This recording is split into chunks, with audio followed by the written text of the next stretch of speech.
Delegates, may I request that we prepare to get started. We have to start in 2 minutes. So can I ask that we all settle down?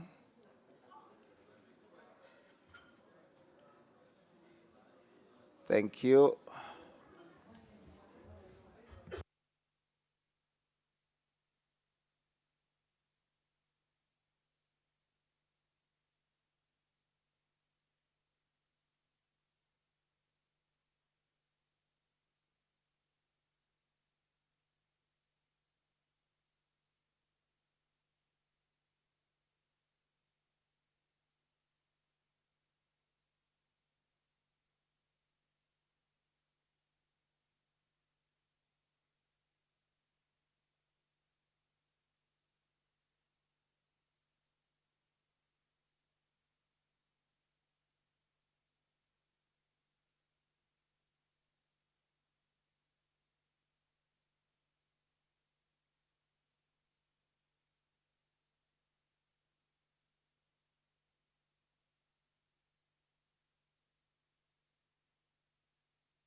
Distinguished delegates,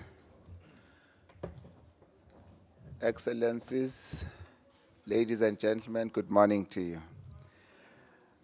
I hope we managed to all wake up after last night. It was the showcase of South Africa's hospitality. You know, we've got the light and the proper in this country. So we showed you the lighter side of it, not the proper side. We would have to have a rugby match, sorry sir, for us to show you the proper side, but we shall not go there. Distinguished delegates, we are on day 2 of our meeting. I reflected last night as I was driving back to my hotel and was trying to figure out, just to understand the enormity of the task that you are seized with. To my mind, it's a very big task. The importance of this work, it affects the life as we know it throughout the world, because you're dealing with very important waterways in international shipping. So may you take this to be a very, very important task that you're seized with. I was asking myself, what does it look like when it is done properly? What would be this end state? Well, I don't have an answer to that, but I do know what happens when it fails, because life would not be as normal as we know it. Once you have our logistics chains interrupted, then you have higher costs and you have disrupted lives, etc. So the last thing, that was my observation yesterday. There's one word, I was doing a word count yesterday, and at last count, distinguished delegates, you had mentioned the word collaborate 33 times. That is, as I was counted, and I kept stepping out and inside the room, so I'm sure that count is much higher than that. So to my mind, there is a very big need for you to collaborate, for us to collaborate, if we're going to realize this thing that you are all about. Now, without further ado, yesterday we had to cut short our proceedings because we needed to prepare for the gala dinner, which was nice. Thank you very much, ma'am. We then are going to, we still are in our moderated session, the one that we needed to have concluded with yesterday. So I'm going to hand back to our moderator so that he can give me his remarks, recap from yesterday, and whatever other announcements he wants to do. And then we'll start with where we ended our program yesterday. Over to you, sir. Thank you very much, Chair. Good morning, everybody.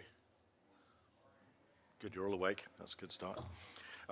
First of all, thank you very much, South Africa, for the fantastic evening last night. The food was excellent, company was really good, and speaking in my other job as Deputy Secretary General of International Organisation of Airport and Seaport Police, to have a police band playing here, phenomenal. That's interagency cooperation, so thank you for that.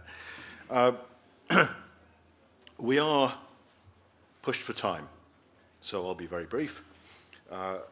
In order to be a little bit more efficient, what we will do today is circulate a couple of draft resolutions for you to look at, anticipating what the meeting will decide. So please, when you get those, have a look at them. Any comments are gratefully accepted. They are merely drafts based on what we think you might agree. So please don't hold back on that.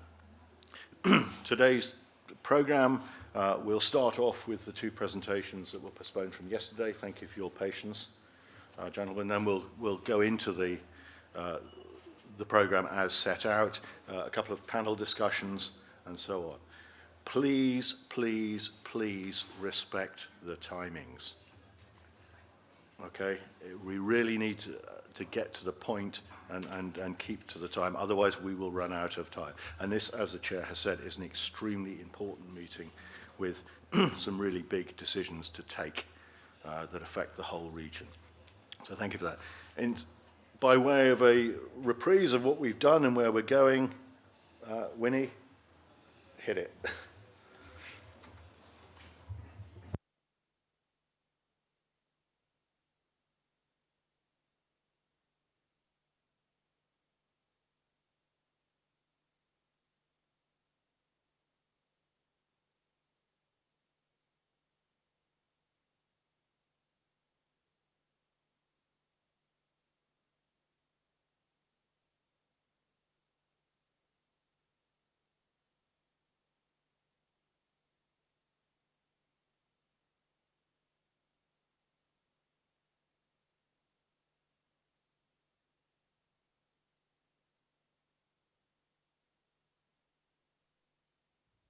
Here are the highlights to the day one of the 6th high-level meeting on the implementation of the Jeddah Amendment to the Djibouti Code of Conduct held in Cape Town in the Republic of South Africa. There are briefs by different entities including IMO, UNAFOR, IFC-IOR, the DCoC governance framework, which consists of steering committee, combined working groups and the Friends of the DCoC. Topics handled included but were not limited to transnational organized crimes, new and emerging threats at sea, practical collaboration between implementing partners and the DCoC countries, operationalization of the regional information sharing network. Maritime security is foundational to the global economy, environmental sustainability, and the welfare of communities. There is need for concrete action and collaboration as essential to effective maritime security in the region. Speakers say that for successful information sharing, there needs to be a whole-of-government approach in line with the National Maritime Security Strategy in DCoC countries. There is need to build more capacity in the region. There is also need to ensure that no state is left behind and that national and regional ownership of capacity building initiatives are key to sustainable maritime security.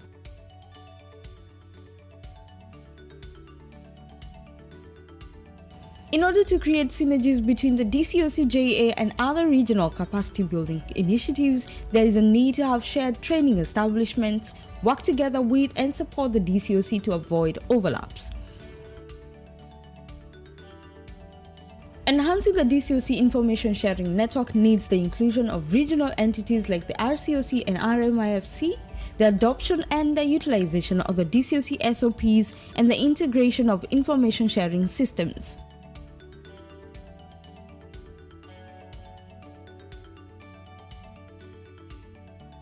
As a spillover from yesterday's discussions, India will discuss its partnership with the DCoC, while Skylight explores how artificial intelligence assists in information sharing. Panel 3 will discuss ways of utilizing the DCoC information sharing network to support operations at sea against illegal activities by building on the Maze experience. Panel 4 will cover aligning international efforts with regional needs and priorities, after which parallel meetings for the DCoC focal points and friends of the DCoC will take place. Maximize on these sessions and remember that together we can ensure safety and security of maritime trade routes in the region.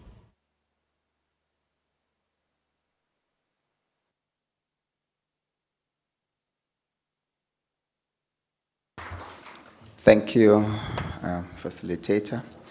Now we resume with our work.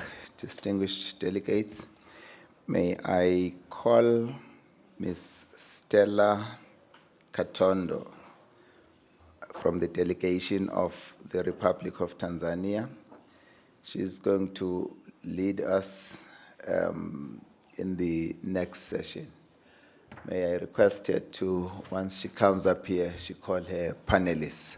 We shall vacate the table as we did yesterday, and then we shall resume. May I please ask that we really manage this time quite tightly so that we don't run into the same difficulties we did yesterday. Ms. Katondo, you've got the floor.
Distinguished delegates, good morning.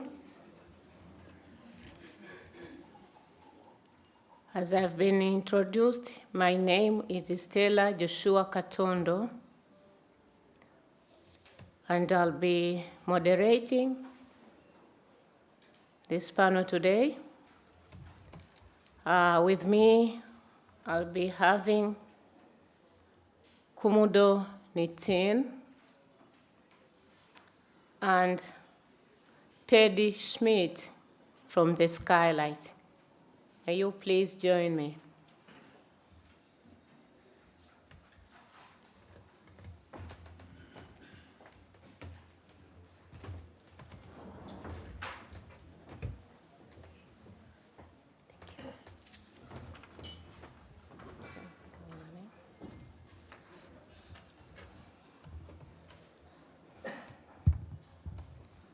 First of all, I thank the Almighty God for keeping us safe and healthy. And we are here again to continue with our meeting.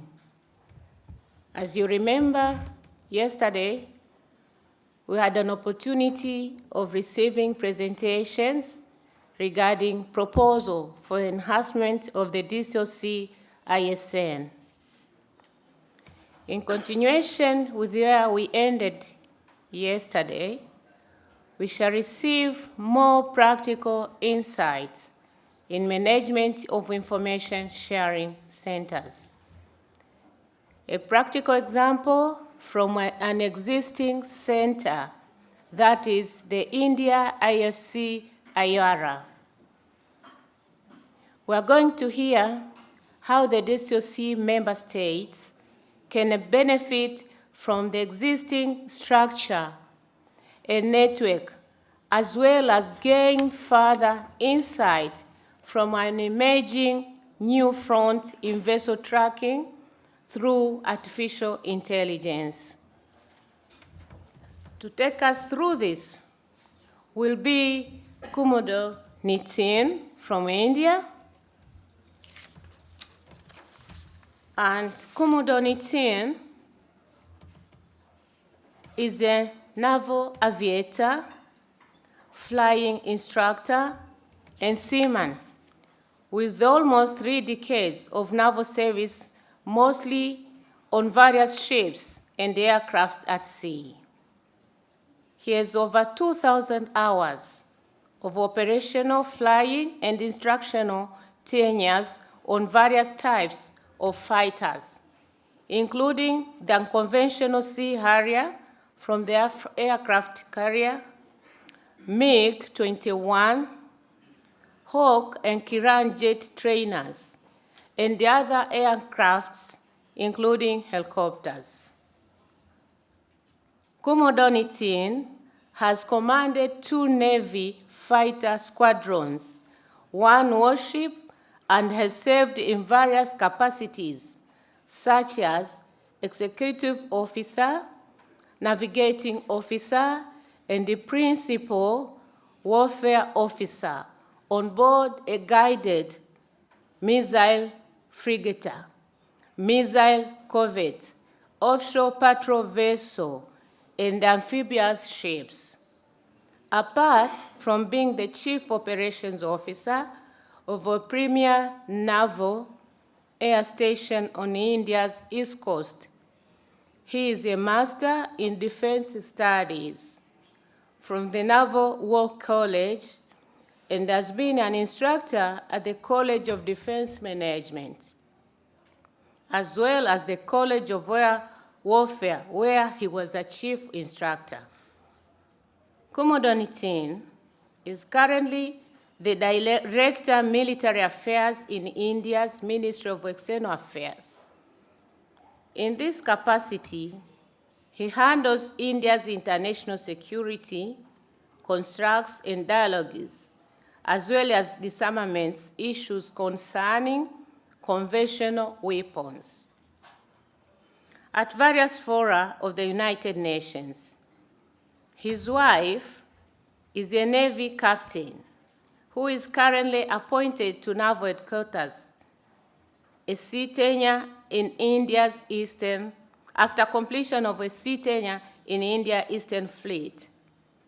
He's also a yachtsman who led his country's youngest ocean sailing Navy expedition in 1996. And his favorite pastimes include golf, tennis, and squash. On artificial intelligence, Teddy Schmidt from the Skylight observation tool will examine its importance within our information sharing network. I trust that their insight will contribute much to the future of the DCoC information sharing network and security of our region's maritime domain. Kumudor Nitin, please take the floor. Thank you.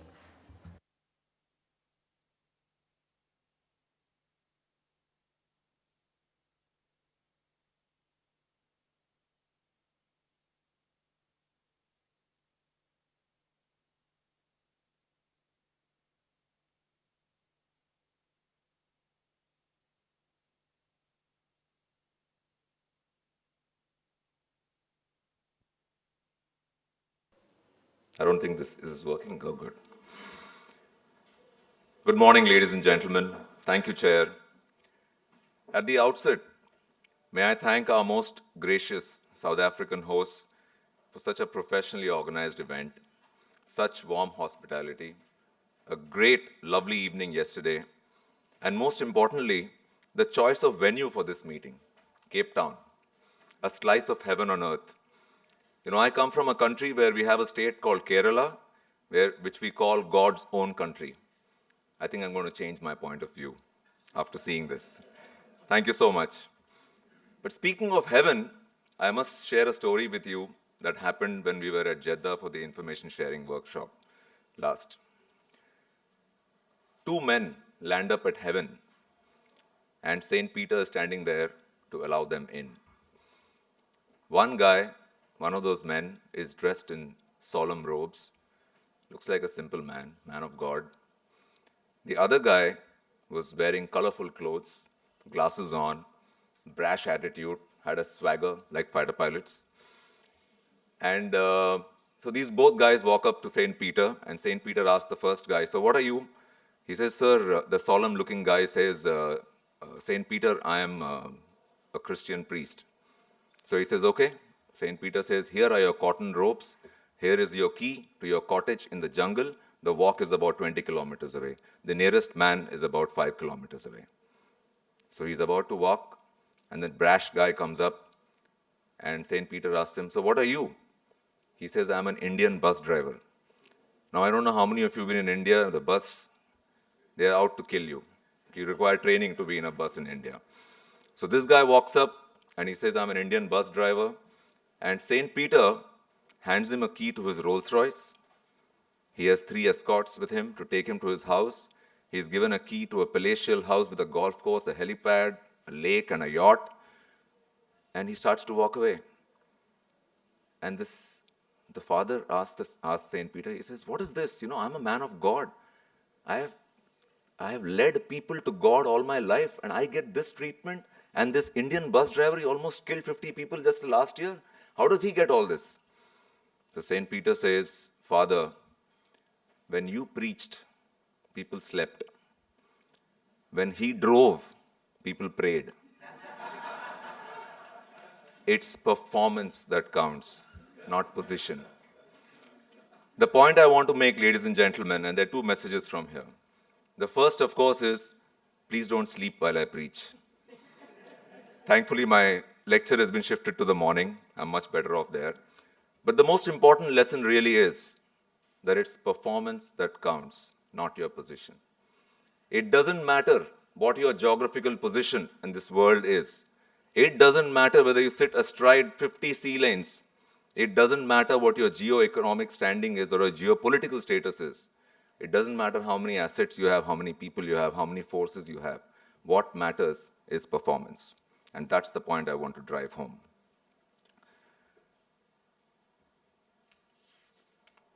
Now, India became an observer in DCoC in 2020, late 2020.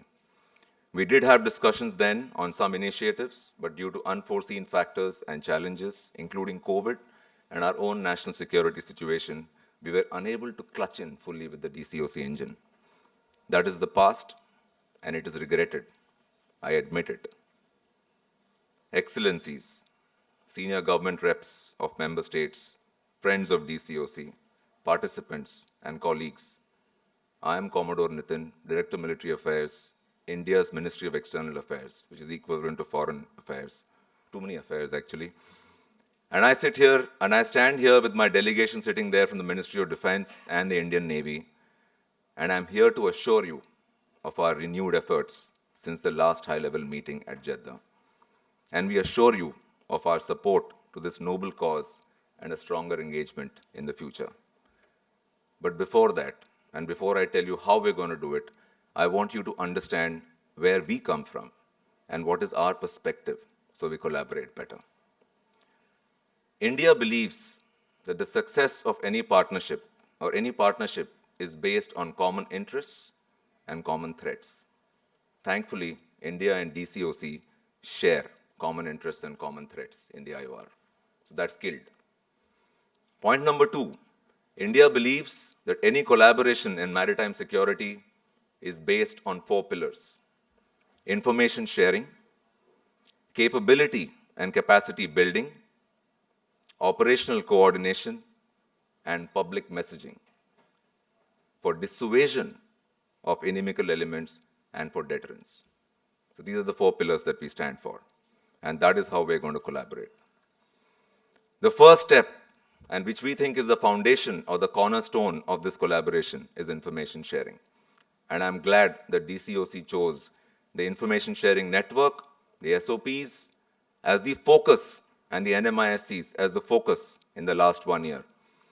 What I want to tell you here is that what you don't know, you don't see. What you don't see, you don't measure. What you don't measure, you don't analyze. And what you don't analyze, you don't act upon. But how much do you know in the first place? So if this is a whole circle of knowledge in the world, this is how much you know you know. This is how much you know you don't know. But there is so much more that you don't even know you don't know. So how do you reduce that circle of you don't know that you don't know? By collaboration. But by collaboration with whom? The ones who know more than you? The ones who know better than you? The ones who share the most with you? Or the ones who share the most relevant information with you? So the lessons from this unknown unknowns is that information needs to be shared, to fuse together, to form actionable intelligence. And please do not confuse data fusion with information fusion. And NMISC is data fusion. And IFC-IOR is information fusion. And that's the difference. Lesson number 2, no one country can do it on its own. So collaboration is the key. So this is probably the 35th time it is being said in this meeting, as I understand. Can you surveil 68 million square kilometers of Indian Ocean region alone? Or even in a partnership? Of these 68 million square kilometers, at least 40 square kilometers is of direct concern to DCoC. 40 million square kilometers. Nobody can do it on its own. So there was this colonel who asked his young captain one day, he says, "Captain, tell me, is it my duty or responsibility to take care of my wife and to keep her happy?" So the captain says, "Sir, it's responsibility." So the colonel says, "Why?" He says, "Colonel, if it was a duty, I would be doing it." Ladies and gentlemen, it is our duty to share information. The only person in the world that I know who can be wrong in his job 95% of the time and still has a job to keep the next day is a weatherman. We, ladies and gentlemen, have no option to be wrong. Absolutely no option to be wrong in information sharing. It is our duty to be right, and it is no option to be wrong. There is no option but to share information, fuse it, and analyze it together. Because only that will give you precise intelligence, accurate predictions, surgical operations for effective outcomes. I'm sure you all heard of the 70, 80, 90, 100% rule. 70% of the Earth's surface is water, 80% of the Earth's population lives in the littoral, close to water, 90% of the world's trade moves through the seas by volume, and almost 100%, 96% to be precise, of your data moves through underwater cables. And it's only increasing day by day. At least till Mr. Elon Musk gets his 10,000 Starlink satellites into space, and even that won't solve the problem. The waters continue to hold the gates to our network highways. And therefore, the importance of MDA. I strongly feel that the literate of the 21st century are not those who can read and write. They are those who can learn, unlearn, and relearn. This is important because it is not just communication in today's day and age, but MDA that has shifted from being air, sea, or ground-centric to space-centric. If you don't see, you don't know. If you don't know, you don't measure. The technologies like RF sensing, quantum sensing from space have changed the rules of the game. artificial intelligence and machine learning, and I'm so glad Ted is going to speak about it after this, has become an integral part of this MDA game. MDA is no more just a surface picture. It includes underwater domain awareness. There are autonomous underwater vehicles that can damage your submarine cables, stop your networks from functioning, and you can forget about security thereafter. Drones have added complexity to this. So we all know all this. I'm therefore glad that DCoC chose to focus on ISN. But to do this, you need a strategy. Strategic opportunities knock only on the windows of those or the doors of those who have a strategy in the first place. So DCoC needs to have a strategy in place, and so does India for its collaboration with DCoC. So my recommendation for the information strategy for DCoC is as follows. Focus on three things. First, a common understanding of terms, definitions, and missions and tasks. That's number one. As Chris likes to say it, these definitions give lawyers precision. Am I right, Chris? The second thing you need to focus on is architecture. NMSC to NMISC to your task forces and so on. But why do you need procedures within the third step? Procedures are required for standardization and speed. Standardization so that everybody is on a common ground and there's no conflict in implementation. And speed. Why speed? Because this is not war. In a counter-insurgency, counter-terrorism, or counter-illicit maritime activities, the real center of gravity is the OODA loop, the Observe, Orient, Decide, Act loop. That's there in the SOP now. You've got to beat the enemy's OODA loop before he can get into yours. You've got to get into his detection, identification, classification, networking, engagement cycle before he can get into yours. And that is why procedures are important in an SOP. So what has India done to ensure that DCoC is collaborated with in this? First, we sent a delegation to Nairobi for a bilateral discussion early this year to figure out the real problems. We sent a team of experts to Jeddah for the ISN workshop and ensured that we align the SOPs with what is required for all the 21 states, member states, and the friends. At the same time, we also had a workshop for the East Africa Standby Force. After that, we conducted a maritime information sharing workshop in India at IFC-IOR for the DCoC member states on 14th to 16th of September, where we refined the SOPs, conducted an exercise on our software and otherwise on tabletop to figure out what the flaws are and to add to what we require to. We remained in touch for refinement of the SOP subsequently. And then we also invited a DCoC international liaison officer to IFC-IOR. We made that invite about 4 months back. We're ready to take you whenever you're ready to nominate one.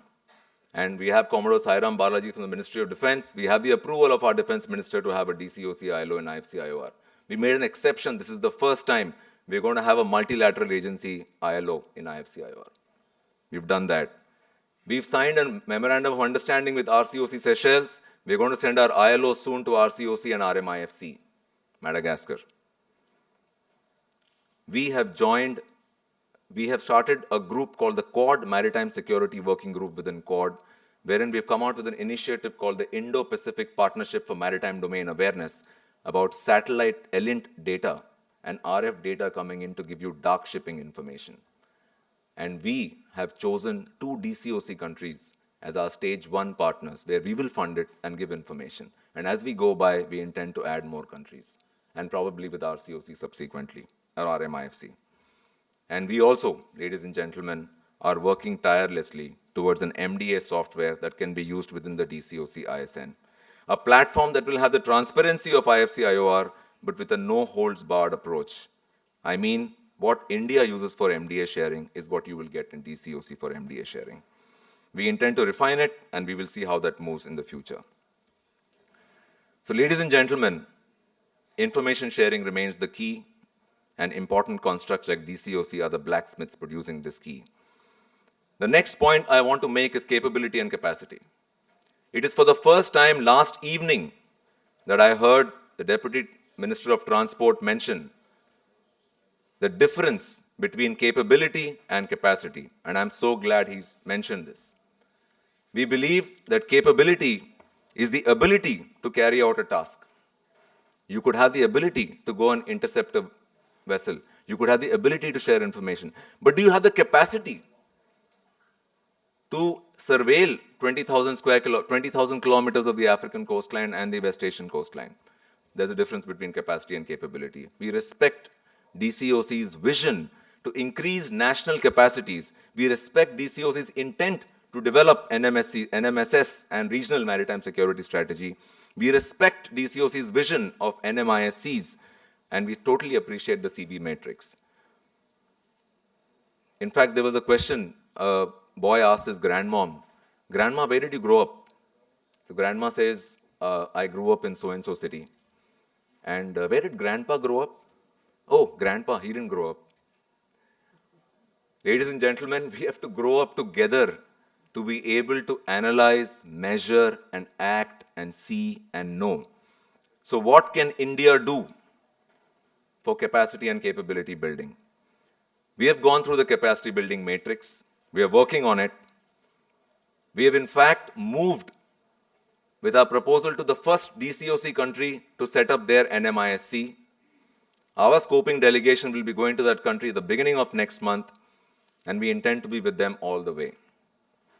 We intend to help you in creating the National Maritime Security Coordinator structure, because India has a very well-developed National Maritime Security Coordinator structure directly under the National Security Advisor.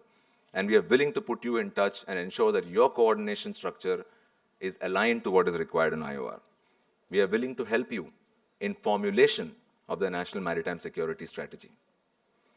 But I do have one recommendation for DCoC-JA, and that is, I feel in this regard, DCoC-JA is moving too quick for comfort. I do not think that it is possible to create NMISCs to what the standardization required is by March 2024. I would think you need to work slow on this, because if you fail to plan, you plan to fail. You need to have standardization. You need to have an efficient execution of a well-thought-of approach, and it's not going to happen in 4 to 5 months. So if you push it, you're going to fail. That is India's advice. Move gradually, but move surely and steadily, as regards NMISCs. Operational coordination. Leonardo da Vinci said, everything in the world is linked. Either you find the link or you create one. The narcotics flow is equal to maritime terrorism and cross-border terrorism. IUU fishing is equivalent to economy losses. Irregular human migration is equal to political stress. Weapon trafficking is equal to instability in the region. Everything is linked. So operational coordination is required to ensure that you can't have one asset out there for one task. You need one asset for many tasks. You need one country for many tasks. Sometimes you need many countries for one task. So what can India do about this? India has already got into many bilateral, trilateral, and multilateral constructs in the region. And we are working on a multilateral construct with DCoC for operational coordination. But probably by next year, we'll have something to share with you. And the final blow will be when we get our detection, identification, classification, networking, engagement cycle in place and coordinated, for which we have to get the first 2 steps of information sharing and capacity building right. Finally, ladies and gentlemen, the last pillar of collaboration is public messaging. Public messaging is required to ensure that you dissuade an inimical element from having the ability to carry out counter-illicit maritime activity in the first place. And deterrence is required to stop him from doing it, even if he has the ability. So the public messaging that DCoC does in partnership with the friends must ensure that we first dissuade the adversary and then we deter them as well. Ladies and gentlemen, India is now wedded to the DCoC. And when you go for your own wedding, you say, I do. You don't say, I'll try. India says, I do.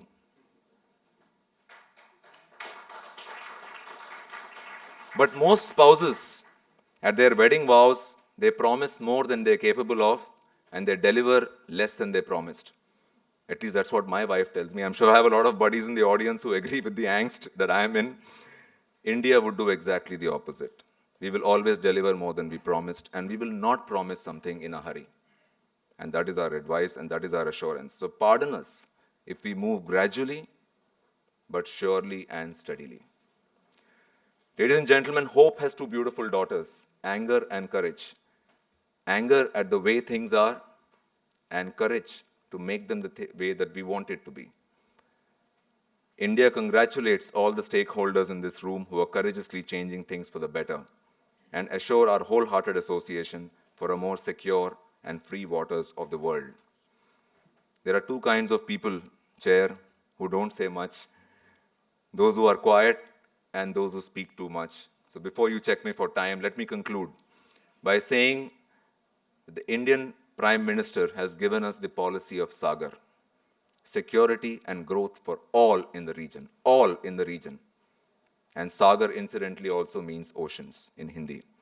And our ethos is Vasudhaiva Kutumbakam, which has found great, it has actually resonated deeply with all the global community when we hosted the G20. Vasudhaiv means the world or earth, and Kutumbakam means family. Translated, it means the world is one family, one earth, one family, one future. And that, ladies and gentlemen, is truly the way India sees the world. And therefore, we are honored to work with DCoC for a better world. The choice is entirely yours to make. I stand here before you to tell you we have made our choice. Thank you for your time.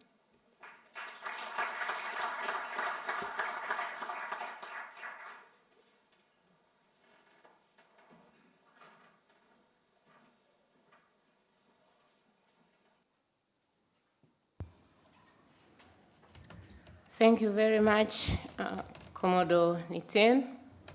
And now I'm calling Teddy Schmidt, please.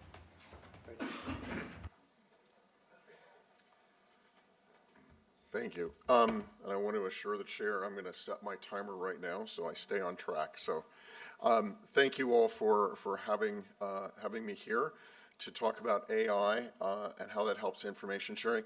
I think one of the first things I want to say is we're a bit the oddball here as an NGO.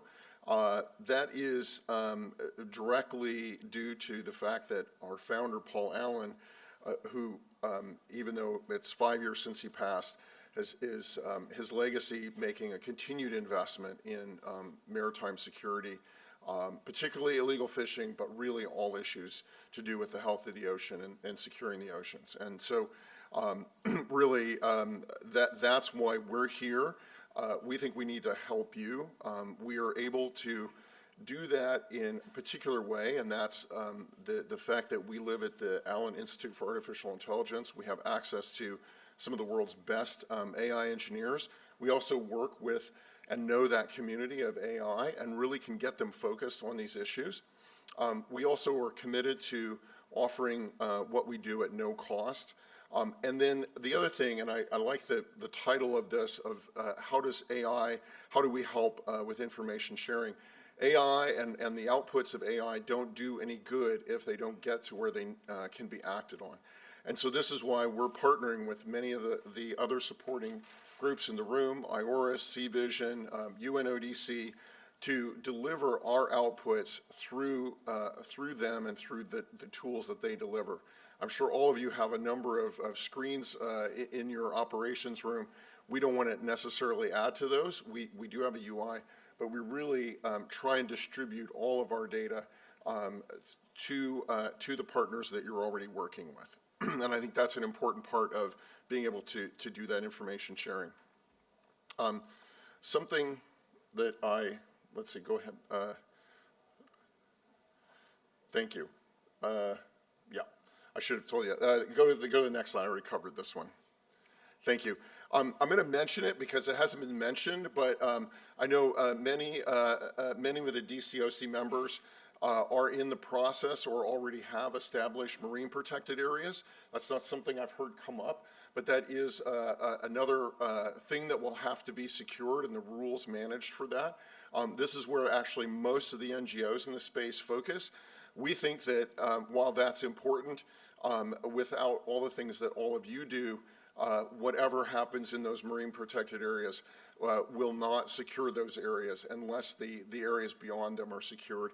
And that's really what has to happen. And so that's why we're committed to continuing to be part of this community, as well as the folks focused on marine protected areas and delivering things like 30 by 30. And yes, go to the next, please. Sorry, the next slide.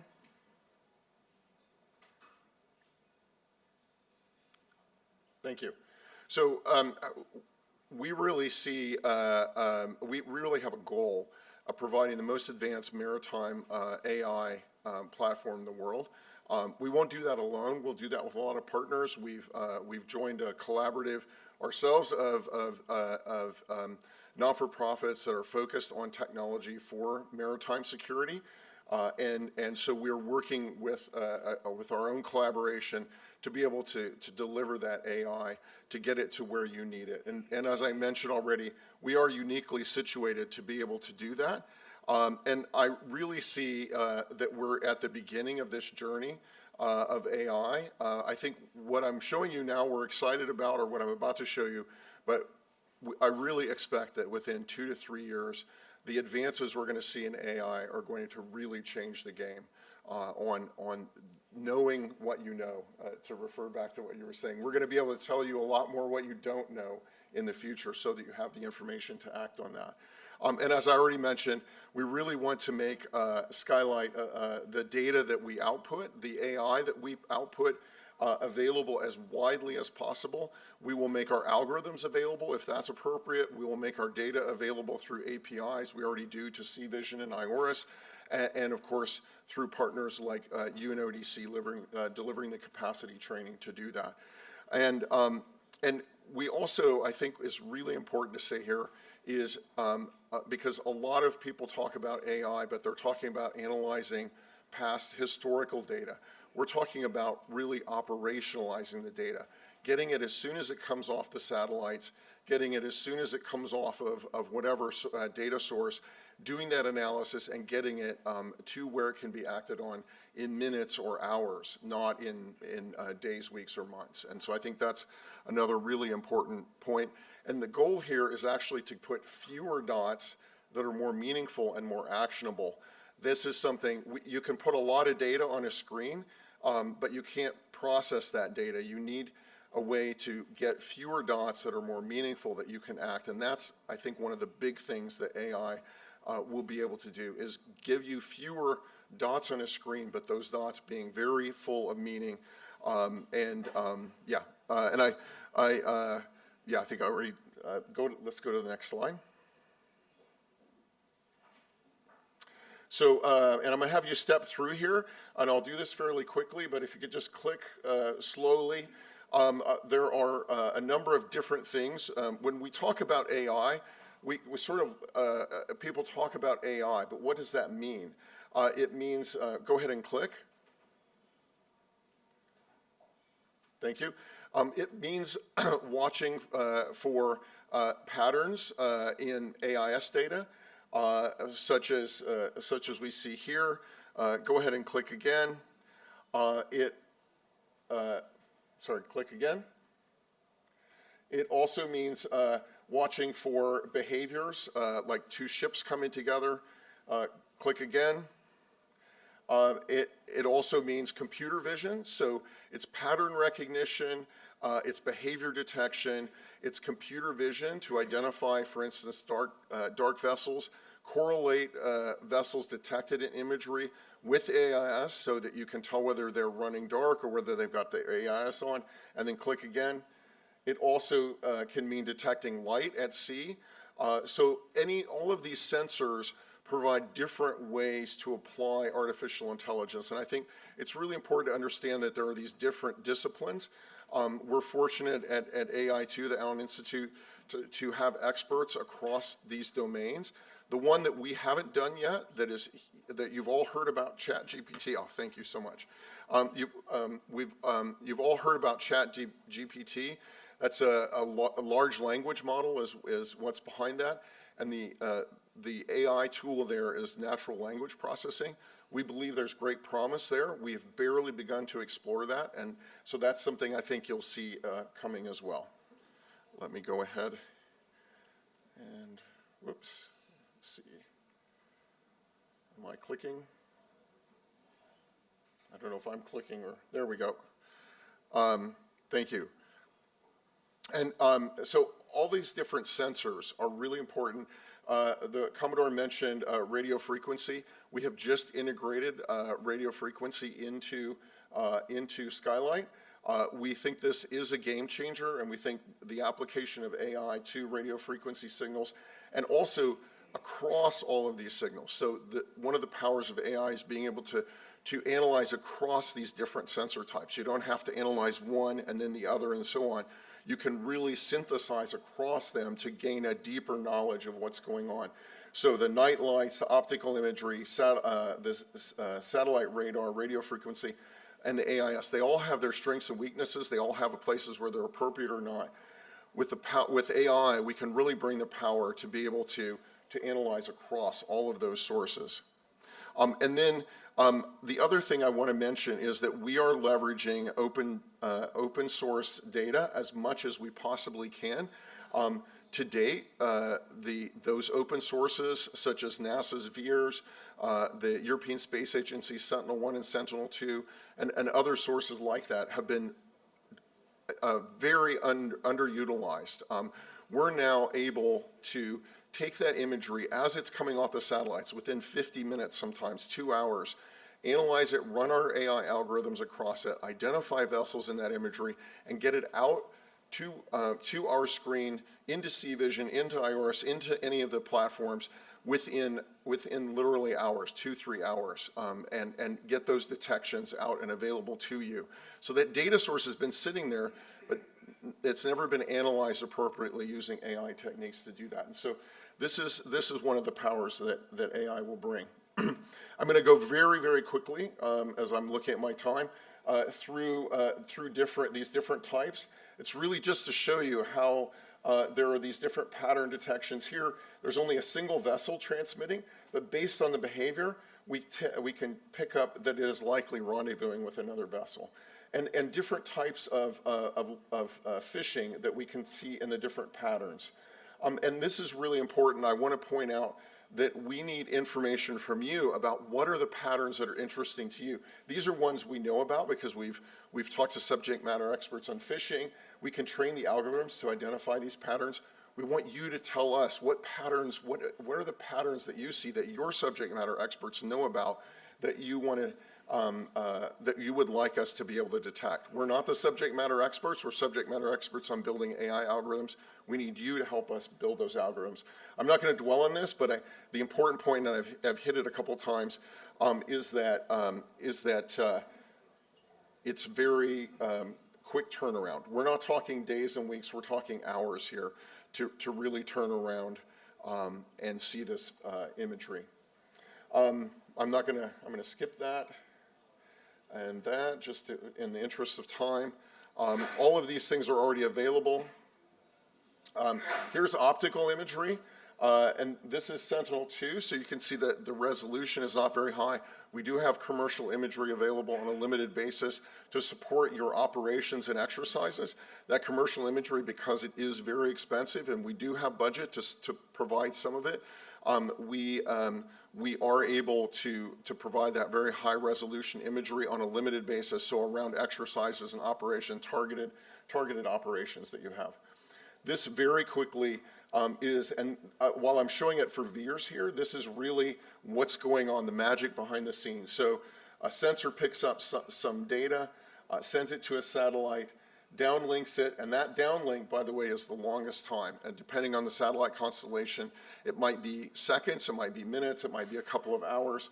And then we are pulling that data as soon as it's available. We're pulling it into our servers, and all the magic of convolutional neural networks and all of the fun AI stuff happens. And then we're able to get that data output to these output sources.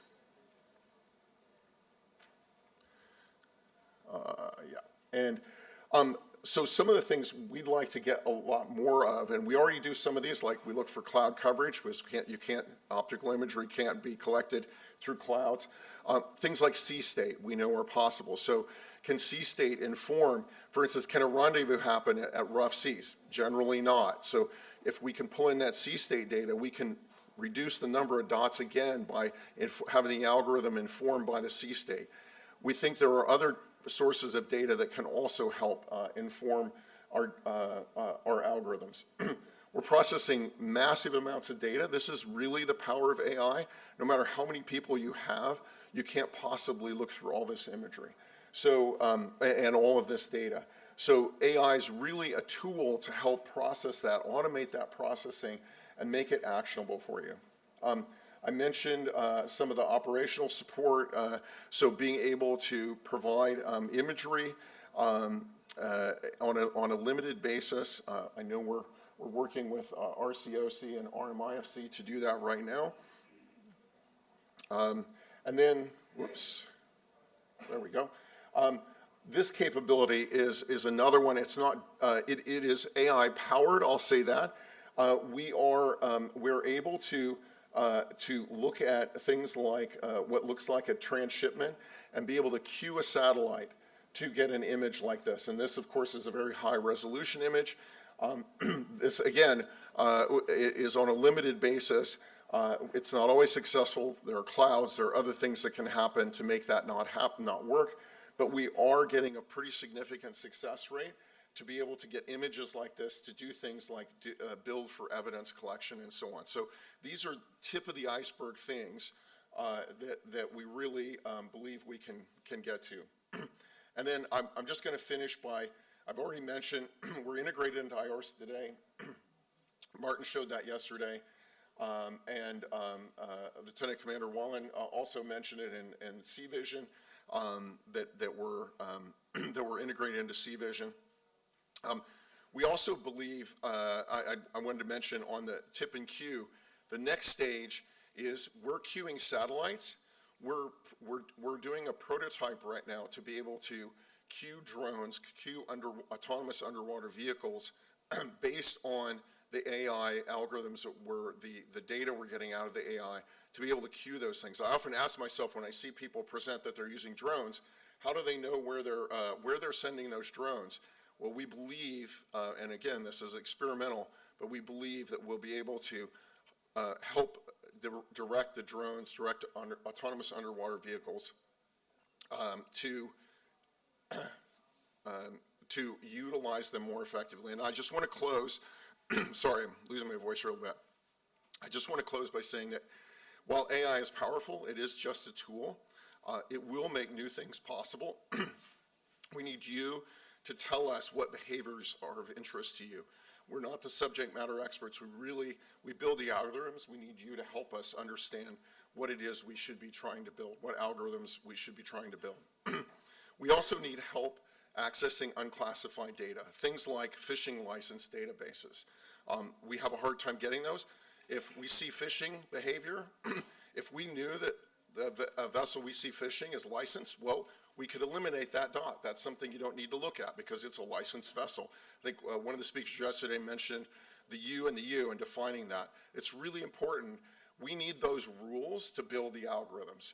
We need you to help us, first of all, define those rules, and then when you've got the rules, embody them in a way that we can build them into the algorithms so that the rules you've defined are built right into our algorithms and producing outputs that are important to you.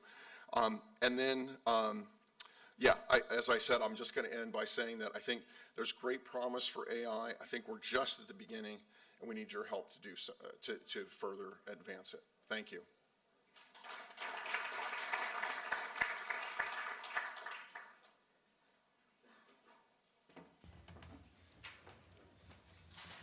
Thank you very much, Schmidt. From the beginning, the chair cautioned us to to keep time.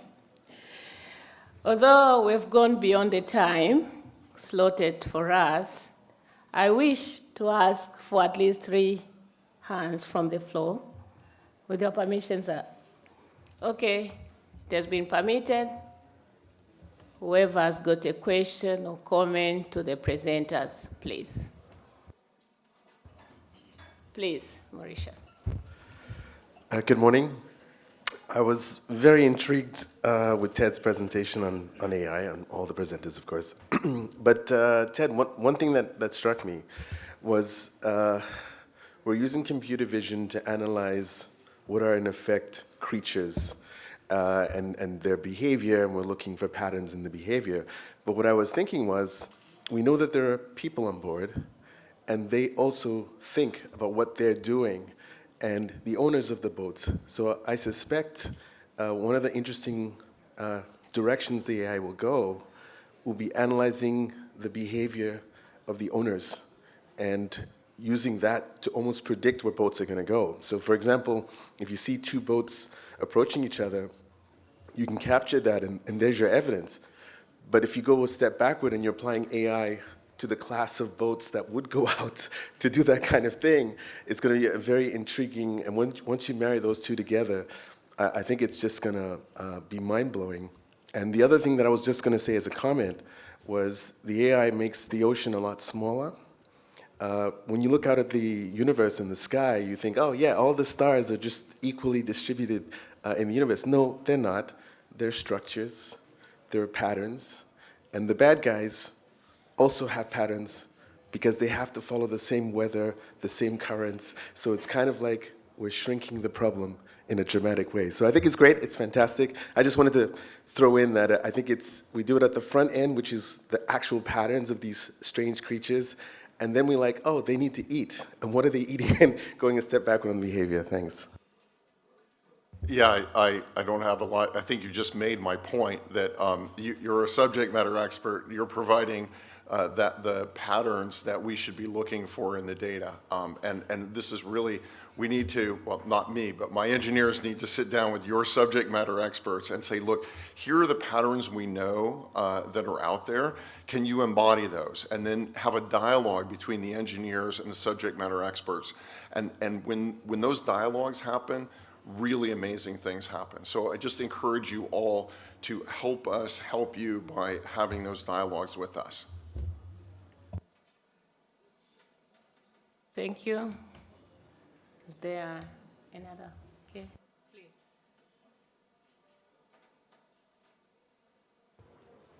Good morning, delegates. I'd just like to follow up on Alan's question, actually. Interesting point you raise about the people that operate these vessels. So going after open source is a good place to start because those people have behaviors and they tend to use social media a lot and disclose a lot of interesting information that helps you to get after what they're doing now and where and what they might be going to do in the future. So that's something else to consider, use of open source and social media. So again, you're making my point for me here. We know that the OSINT, to use the lingo, is a powerful set of data. This is where you do get into the natural language processing. There is huge opportunity there.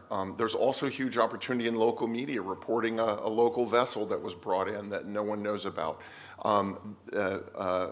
Beneficial ownership databases that others are building. We're trying to figure out how we pull those in because of the 100 vessels out there, if we know these 2 or 3 are owned by people that are already suspect, let's put the red lights on those 2 and let the other 100 go away. These are all opportunities that are yet to be realized that we think will be realized in the next 2, 3, 4 years.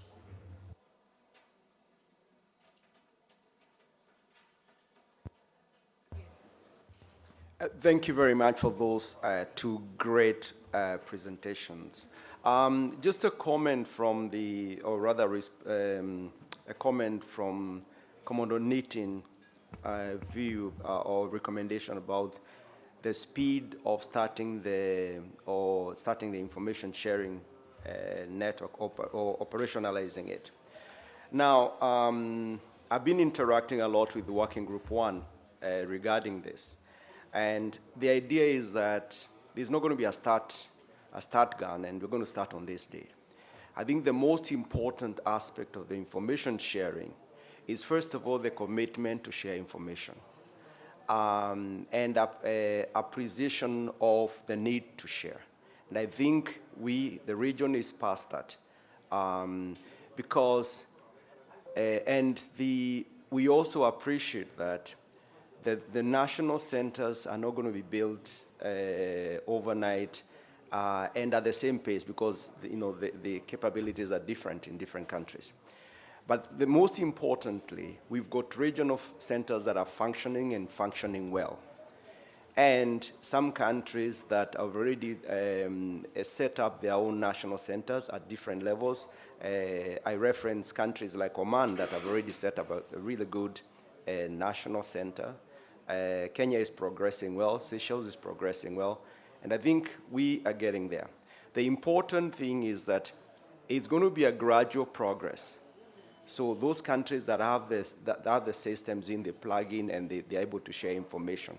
But then we continue working together to see how they build until we reach the level that we desire, so that all of them have reached their full operational capability. Thank you. Thank you very much, Mitch, for that intervention. And from what we are given, our time is up. So thank you, Commodore Nitin and Teddy. Thank you very much, the audience. Thank you.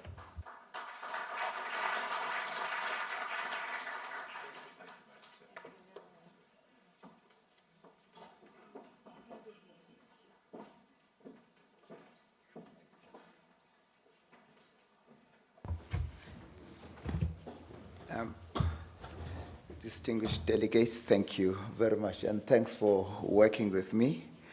The next panel is going to be moderated by Raj. I stand there at the back, distinguished delegates, so when I make signs there, nobody else in the room sees me. But I figured out that is the best way to work with you. May I then call upon Mr. Raj to take the floor, and then he can come and call his panel here. It is now 9:38, thereabout, and we have an hour for this one. Thank you. You take this chair, sir. This is the chair's chair. Yes.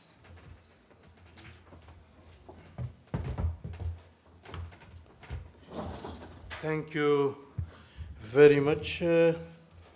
As you know, we have a long list of interventions, and I'm not calling each of them one by one, so please, all of those who are supposed to join, please come here. Dave, Sam. Now, I'll be very strict. I won't be, following the guy as yesterday, he had to be called at least 4 times to say, you have to stop. So I'll be very strict, and I promise that we'll finish on time for the coffee.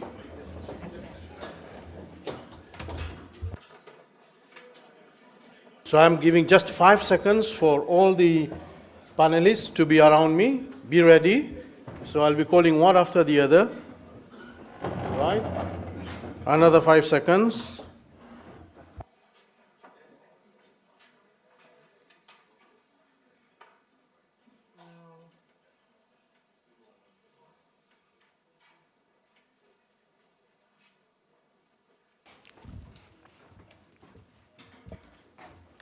So, as you've seen the agenda, and yesterday I mentioned that there will be some complementary interventions that will complete my presentation yesterday, which will be undertaken by the director, Captain Sam Gonche of the Regional Coalition of Operations.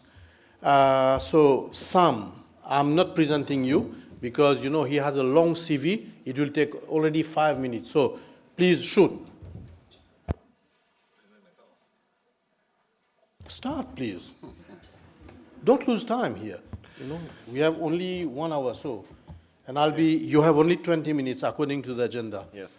However, I am giving 5 minutes of my time to the RMIFC. So, Captain Alex, if you want to do the first presentation, can we change over to the RMIFC's presentation, please? Just remember, I'm the chair. You're the chair, I'm the boss.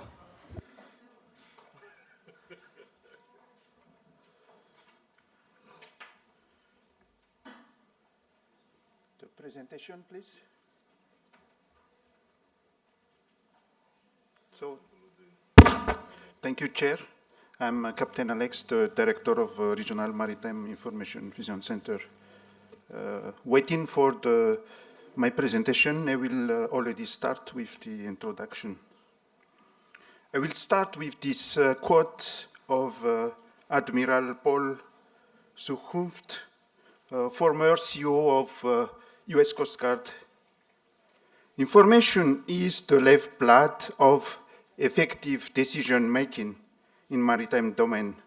Sharing critical information between stakeholders is essential to ensure safety and security of vessel, crews, and cargo, and to enhance situational awareness. The problematic raised is that how can the DCoC ASN support operation at sea against illegal activities based on MASE experience? To this, MASE ASN is a trustful architecture providing maritime informations and relevant vessel of interest. Existing legal framework would enforce the commitment of member states, which is the key element of the mechanism. My presentation, please. So, to this, I will emphasize first the two agreement on information sharing, and also agreement on the coordination of operation. For my plan today, first, I will start with success stories on regular thematics, then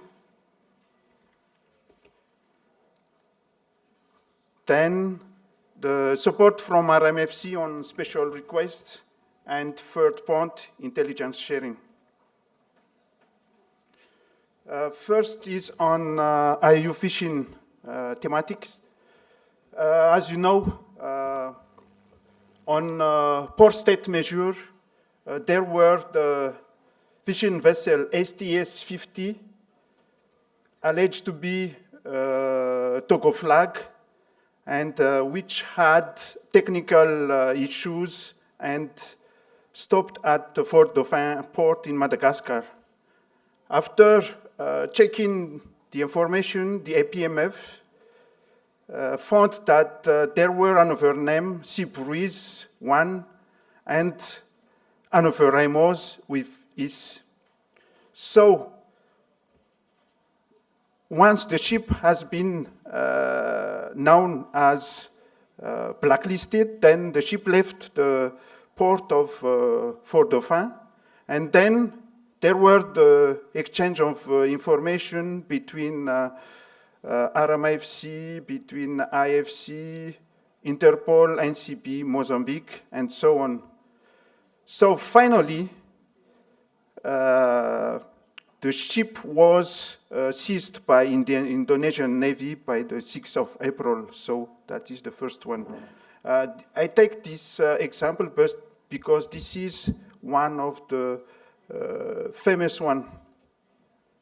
Next slide, please. Recently, just a week ago, during regional operation with RCOC and with Madagascar Navy, we have seized IU fishing vessel, Imula 2322, flagged in Sri Lanka. The ship has been caught and has no license. So this was got from information sharing.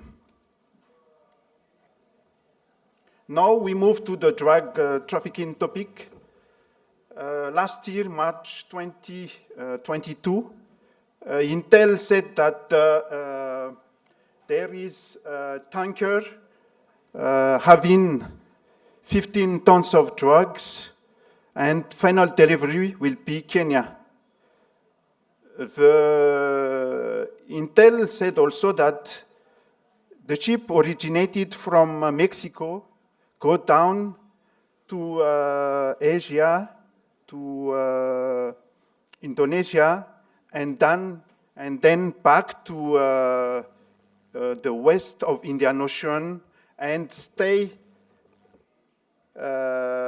in the high seas and switch off AAS when he passed by the EEZ of Seychelles, Kenya, and also restart the AES once it enters the Mozambique waters. So this is an example of information sharing success that all the nations in region are aware of the situation. Unfortunately, the ship was not caught because it stayed outside the EEZ of Kenya. So there is no interdiction operation done. We move to the second point, support from RMFC on special request. As you know, there is the joint management area in the green zone between Seychelles and Mauritius. We have been tasked to monitor this area for 1 year. And first, let me explain why this area is very relevant. There were 2 treaties signed by both countries establishing joint exercise of their sovereign rights on and to sustainably manage the natural resources on that area. It's already 5 minutes, so please accelerate. I also cover it. So this area is the world's largest seagrass meadow, and therefore one of the biggest carbon sink in the ocean. So actually, when we monitor this area, there are 80 vessels of interest, fishing vessel, cargo, and there is a lot of traffic. The question is that who controls the volume of the ship permanently there, and what is the impact on the surrounding countries? Support from RMFC also, there were tasks to monitor Somalia EEZ, and we did that for 2 months and gave information to Somali authority, and 2 IU fishing vessels were caught.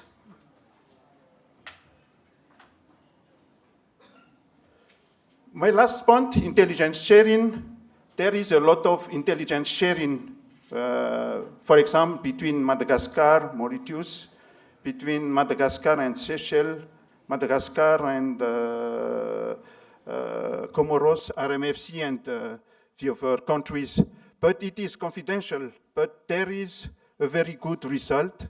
And the information go through the international liaison officer, and then it is confidential. To conclude my presentation, so the example of RMFC is one of the best. Of course, the organization of RMFC and RCOC is quite different from IFC center in the region. But since 2016, it has shown that it is very efficient. Thank you for your attention. Thank you. Thank you very much, Alex. Just to recap is that, you know, the MASI architecture has two very clear components. One is to identify the vessels of interest, which is the role of the RMFC. And another one is that while you can identify a vessel of interest, then you have to act on it. Now, this is what now some will try to demonstrate. What exactly is the RCOC doing? And now, before some Raj, you're eating my time, starts, the 10 minutes have already gone, so you have 10 minutes. Okay. Good morning, everybody. So I'll try and go through my slide as quickly as possible as soon as they load it. But the RCOC, I'm sure you all know by now, the RCOC is based in Seychelles. I will give a brief overview of it. It became operational in 2018. In 2019, became fully operational. So fully operational means that we had the ILOs from the 7 countries posted within the center so we can start planning our operations. And as you can see with Captain Alex, the RMIFC feeds us the information that we need so we can coordinate operations at sea. And the member states also feed us information through their national centers, and we can also use that information to coordinate operations at sea. Is the slide ready?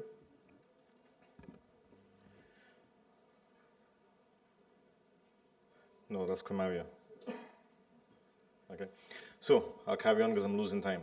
The RCOC is quite unique because there's nowhere else in the world that has this organization the way we have it, where we have a center that does the information sharing and coordination, and we have the center that does the coordination of operations at sea.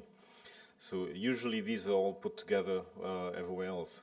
But the way it's set up over here is quite unique, and it functions very well for us. So there's 2 host country agreements. One is the RMIFC with Madagascar and the RCOC with Seychelles. And the Seychelles division is what I take care of, which is the coordination operations at sea.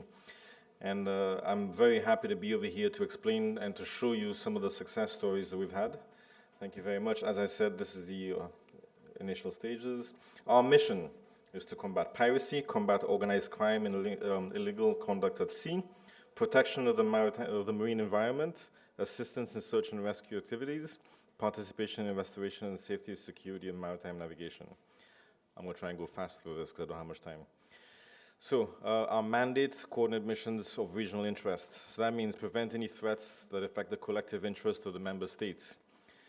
Prevent and stop foreseeable threats, piracy, organized crime, maritime pollution, safety and security, member states, and maritime interests. At the request of the member states, we conduct operations at sea. And the costs of the operations are borne by the EU. So this is the funding that we get from the MASI program, which is organized, and the IOC is the one that actually takes care of the funding for us. We put in all our costs through them for the operations. We have ILOs in the center that represent the countries. So what's interesting about our center, even though we're funded by the EU, the center belongs to the region. So the countries, the member states, it's their center, it's your center, and you're the ones that make the decision through your ILOs. It's the ILOs that sit down in the center, make the decisions on our operations, how we conduct our operations, which operations we're going to do.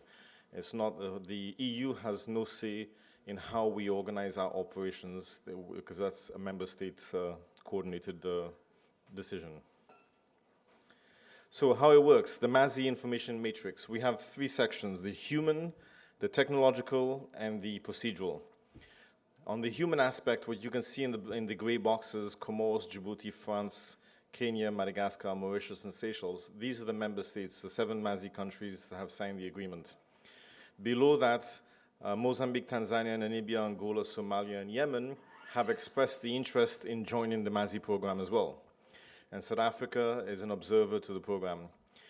So from what we're doing over here now to prepare and sign an MOU with the DCoC, which means this human aspect will become your part as well, where all the member states of the DCoC can post an ILO within the center so we can do coordinated operations for all of the DCoC countries. The technological is the platforms that we use. So both centers, the RCOC and the RMIFC, we have different platforms that we use, such as IORIS, Skylight, MAS, which is the one that's written specifically for us, C-Vision, Mercury, and SharePoint.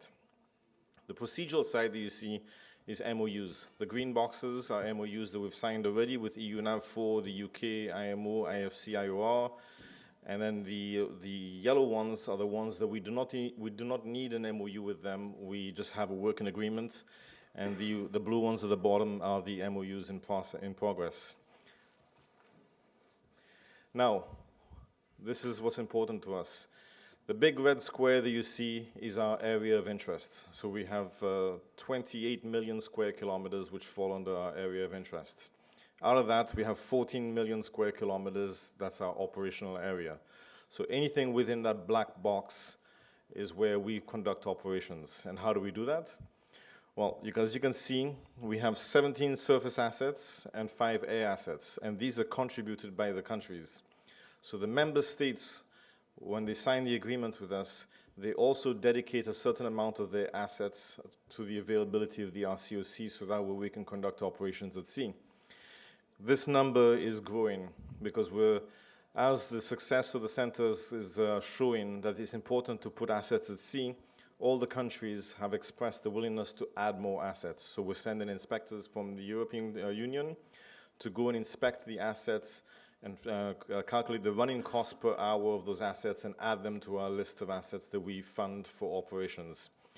Because it's very hard to patrol that much space by yourself when you have your own territory, 2.4 million for Seychelles, 2.3 for Mauritius.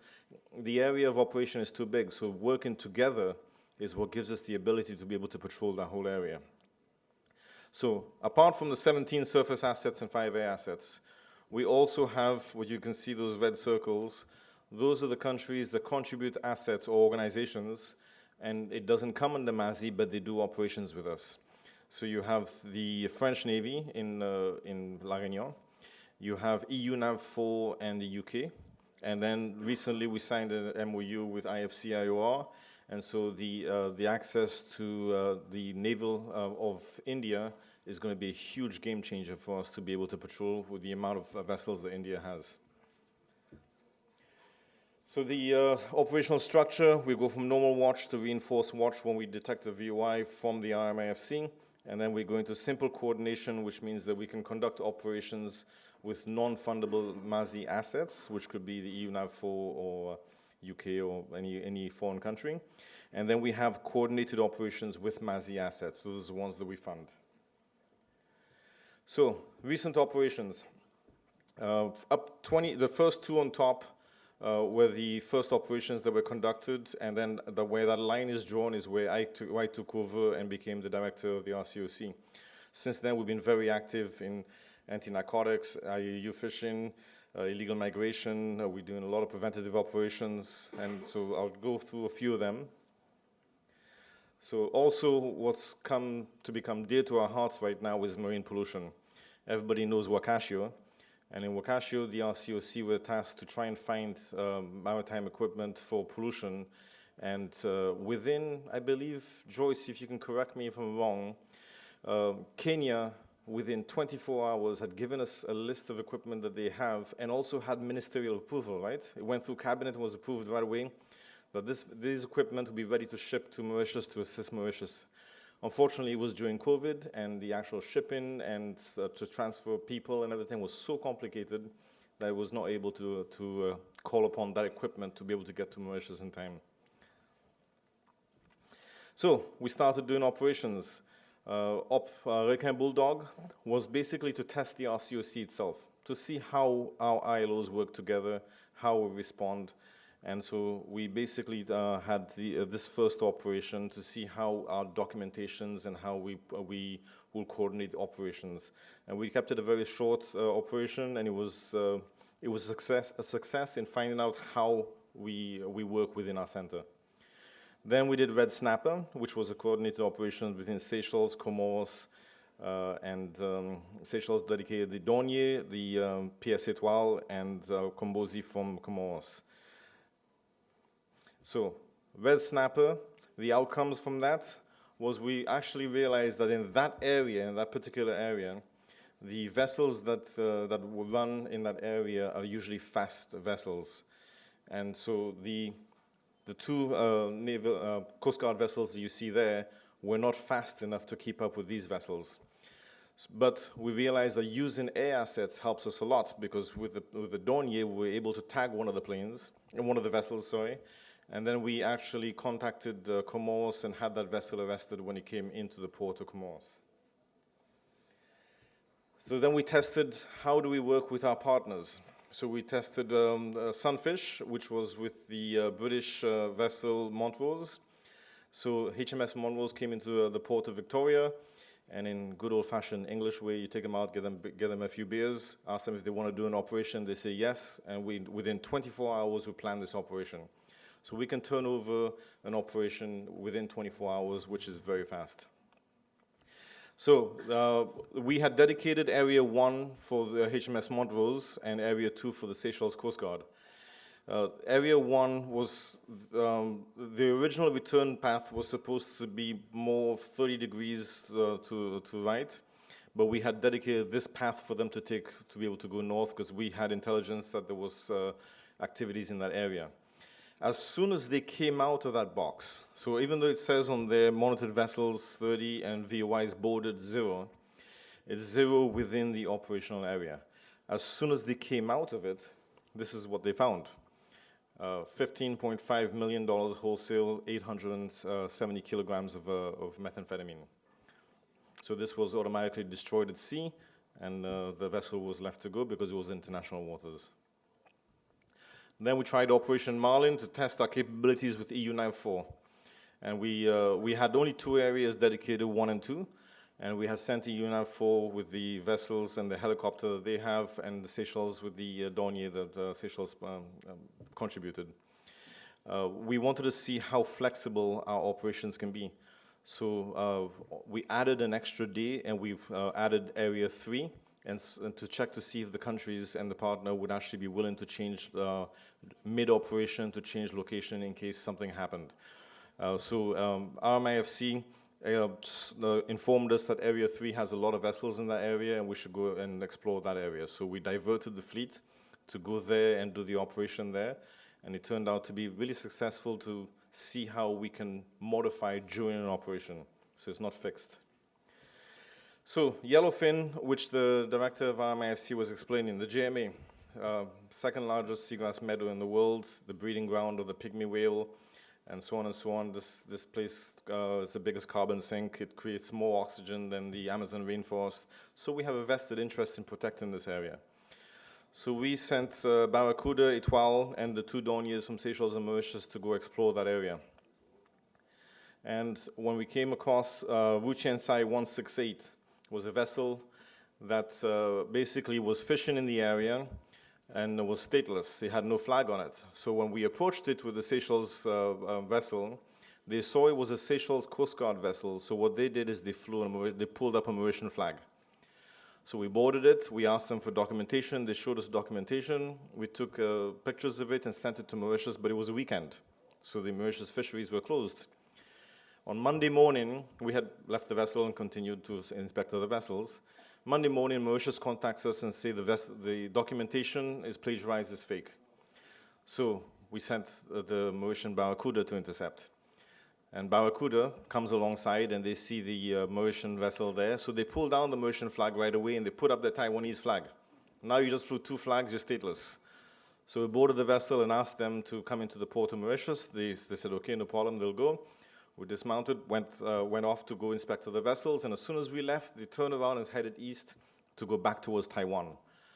So at this point, we asked Barracuda to come alongside again and to try and stop her and escort her into the port of Mauritius. She refused. She increased speed to 14 knots, and she was not listening to us whatsoever.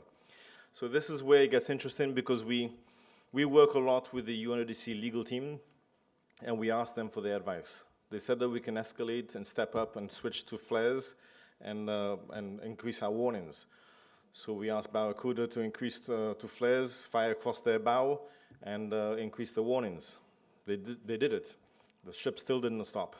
So at that point, the legal says we can escalate again. So we switched to live rounds, live ammunition, fired 72 rounds across their bow, and asked them to stop, otherwise we would fire their engines. At that point, they stopped, and we escorted them into the port of Mauritius for legal finish.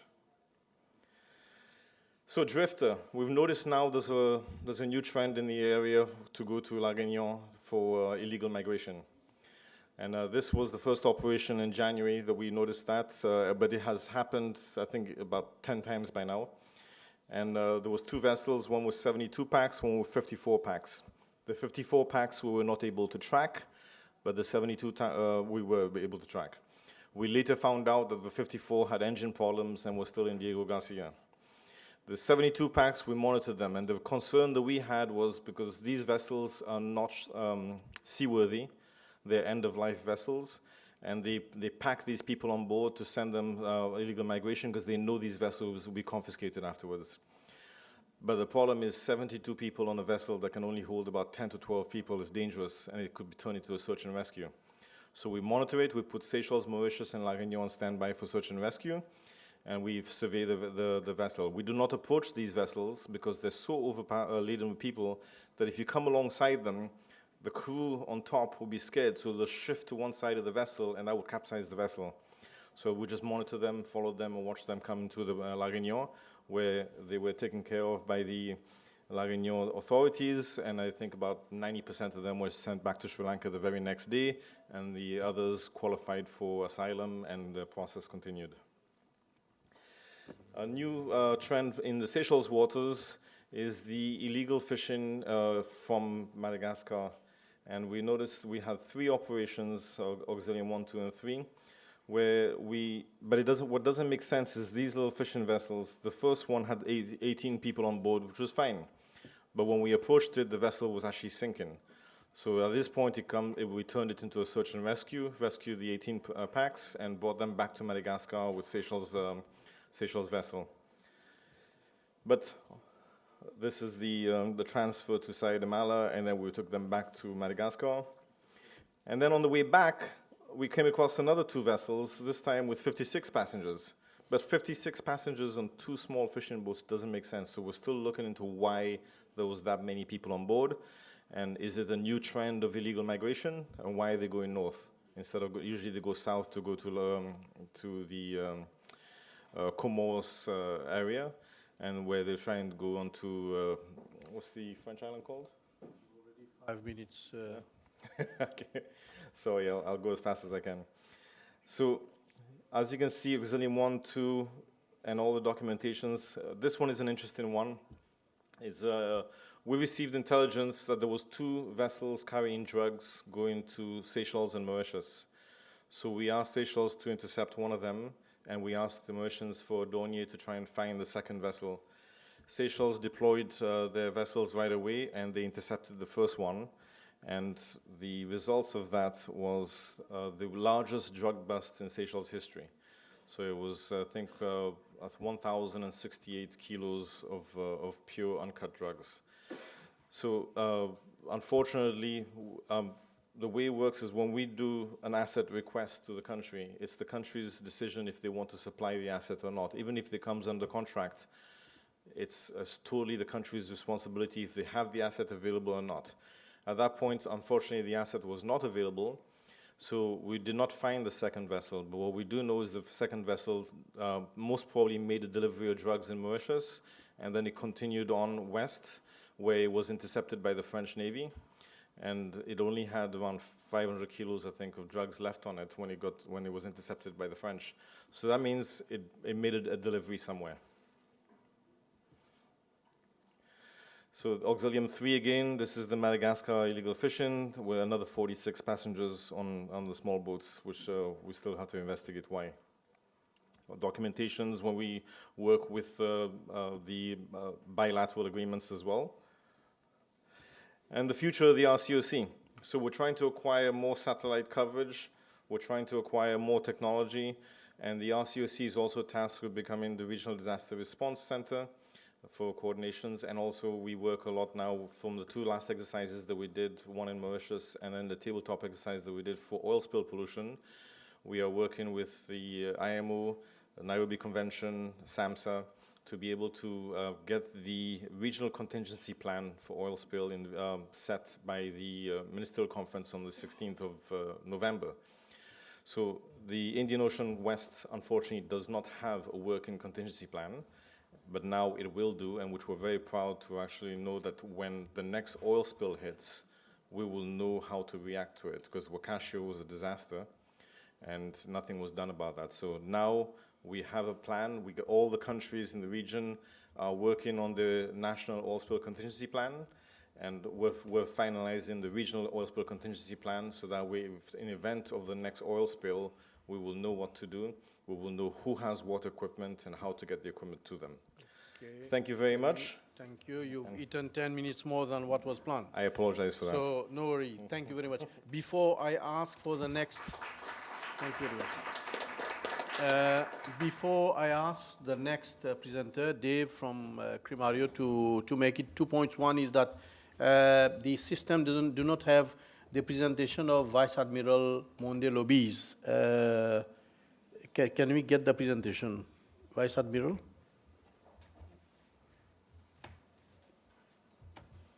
Is okay?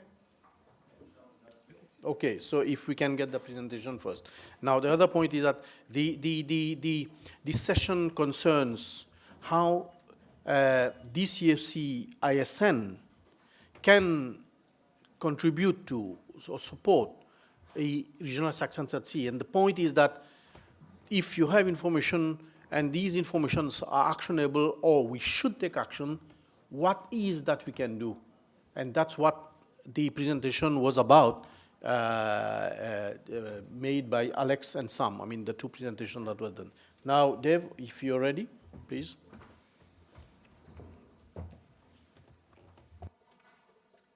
Unfortunately, 5 minutes only, Dave. Is that a Raj 5 minutes or an African 5 minutes? It is written in the. It is written in the agenda. Thank you. Definitely not Raj 5 minutes. Good morning, Dave Natras, Deputy Director, Crimario 2 Project. I'll be as swift as I can. Building on Martin's presentations yesterday, Crimario offers the following concrete deliverables to the Djibouti Code of Conduct partner countries. And in synergy with the DCoC SOPs, we have created a set of dedicated regional SOPs for IORIS administrators and users. We've created also the concept of hubs, GCAs, THECAs, OPCAs within the IORIS platform, which I'll expand on a little bit shortly. And Crimario are very good at organizing exercises and can place ourselves at the disposition of the Djibouti Code of Conduct to facilitate the conduct of exercising, including planning and execution across the region.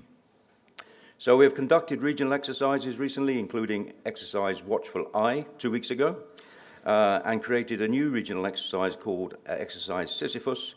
And again, I'll talk a little bit about that shortly.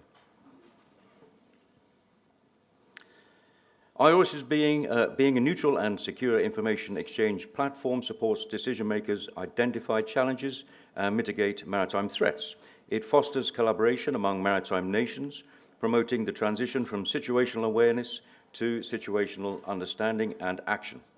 The IORIS regional standard operating procedures were developed in synergy with the DCoC SOPs created in Jeddah in August and serve as a comprehensive guide for IORIS users and administrators of the IORIS platform. Though the document provides terminology and procedures, for the platform's uptake across the regions, these are pure recommendations, as national and regional organizations can tweak the document or the language further to reflect local expectations and practices, whilst keeping the scope of the document in mind, that of promoting standardization. These SOPs are designed to further foster the building of trust and confidence among IORIS users by recommending standardized procedures and language through the following specific objectives: enhancing information exchange with regions, harmonizing the use of IORIS in regions amongst regional agencies or organizations, standardizing the report methodology and terminology, and defining the purpose and process to establish different types of IORIS community areas, facilitating the coordination process as to who should lead and who should support reducing reaction time, and encouraging the sharing of best practices related to maritime incidents. IORIS enables the creation of a diverse range of virtual groups of users, community areas designed to facilitate effective communication and collaboration among various stakeholders and cater for specific operational needs. These are categorized into 4 distinct categories. The first one, IORIS hubs, are a permanent CRMARI-administered community area for regions established on a permanent basis, membership of which is obligatory for all authorities using the IORIS platform. The hubs are intended for collective calling and notification. For example, you could liken it to VHF Channel 16, and also include the transmission of daily communications checks by CRMARIO to ensure a cohesive and transparent network and basic measure of IORIS use. IORIS hubs are administered by CRMARIO project. The THECA, or thematic community areas, are permanent, established to exchange information on a routine nature in specific themes such as illegal, unreported, unregulated fishing, search and rescue, for vessel tracking, piracy, etc. They consequently link centres which have a common and specific role together. For example, maritime security, vessel traffic monitoring, rescue coordination centres, fishery monitoring centres. For the THECA's administrator, maritime centres and agencies voluntarily take on this administrative role. Geographic community areas, or GCAs, are permanent areas established to exchange information of a routine nature concerning cross-sectoral challenges within a designated geographical area amongst regional bodies and national maritime authorities. GCA and THECA both serve as essential conduits for routine information exchange, fostering seamless communication and collaboration among members, enabling the sharing of essential updates, insights, and operational details in general. GCA's administrators are national or regional maritime centres, which are located within the geographic boundaries of the corresponding GCA, and who voluntarily assume to take on this administrative role. These community areas are not intended for detailed operational planning and coordination, but are dedicated spaces that can be used, for example, but not limited to, daily SITREPs, weather forecast, environmental updates, sharing operational challenges and updates, transition of leadership, emerging trends, best practices, for example. Operational community areas, or OPCAs, are used for operational planning and coordination. And unlike THECAs and GCAs, OPCAs are designed to provide temporary areas for real-time and immediate coordination of any operation. Membership in OPCAs is open to parties directly involved in the respective operation and defined by the administrator establishing the area after due consultation. Reporting within OPCA assures a synchronized flow of information exchange, resource allocation, and response planning, ensuring rapid and effective incident or crisis management. And timely updates continue facilitating informed decision-making until the operation's conclusion. The following types of OPCAs could be established, for example, under maritime security threats, piracy and armed robbery, trafficking and contraband, drug smuggling, irregular migration, maritime terrorism, and under maritime safety incidents, search and rescue, environmental pollution and climate change, humanitarian assistance and disaster relief, IUU. The OPCA's administrator is the authority leading or coordinating the operation who creates and manages the OPCA and they import the information that they need and assign the respective users. This is just two examples of the full set of SOPs that we created specifically for IRIS, I mentioned before. And 2 weeks ago in Nairobi, we exercised and tested successfully the SOPs used during those exercises, and which was attended by DCoC partners. And finally, we are now establishing a new regional exercise called Sisyphus, which will be a continuous exercise across the countries, mentoring and advising on how to monitor suspicious vessels. It will be conducted on the IORIS training platform and include tracking a suspect vessel that acts as a mothership and moves around the whole of the Indian Ocean. Moving from one country to another through simulated tracks, this will be exercising the country's ability to track, analyze, and hand over suspect vessels from one country to another. The idea is that the growing IORIS community, which is now over 55 organizations from across the Indo-Pacific, will be invited to track one or more vessels acting suspiciously or requiring assistance through the simulated track function offered on the IORIS platform. The exercise will therefore cover all aspects relevant to all organizations participating in the exercise, enabling IORIS users to become more confident on the system, identify gaps in the procedures, and just as important, become acquainted with their counterparts in other agencies and or across borders and oceans. MV Sisyphus, amongst other vessels, will simulate narcotics runners, crossing vast oceans, sometimes acting as a mothership, occasionally dealing with fishing vessels, and injects of a cross-sectoral nature will be provided, addressing safety of navigation, search and rescue, etc. It will run around the clock, but not in all regions simultaneously, and it will remain the responsibility of the competent authority to detect the vessel or activity and to act appropriately. And here is just a quick map of the anticipated movements of MV Sisyphus. I'm going to stop there, thank you, and open the floor to any questions. How did I do? Double the time. Really? It was Raj 5 minutes, unfortunately. Now, let's go to the presentation by Captain de Vaisseau Roland Leboeuf from UNAFOR.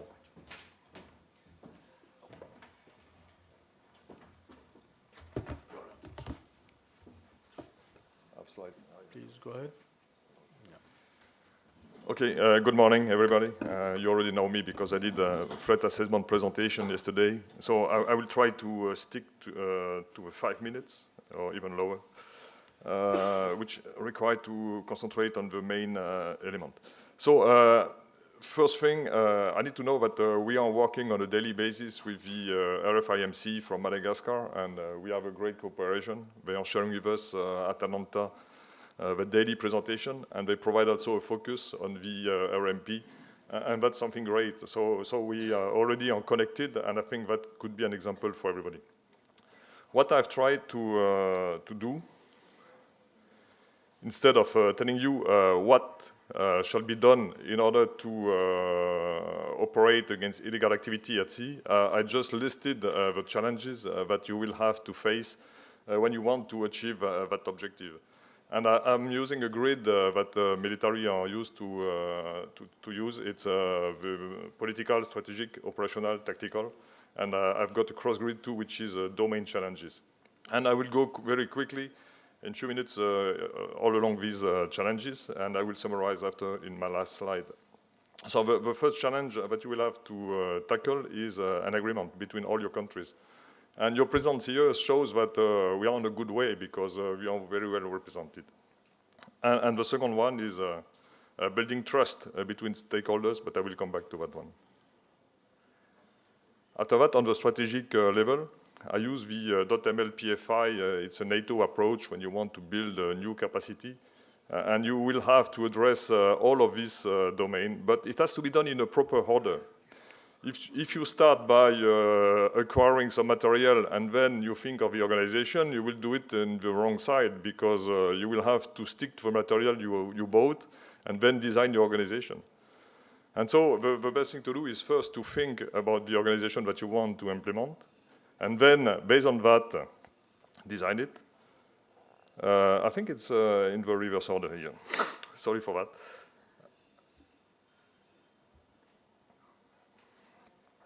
So the first thing is, of course, the organization.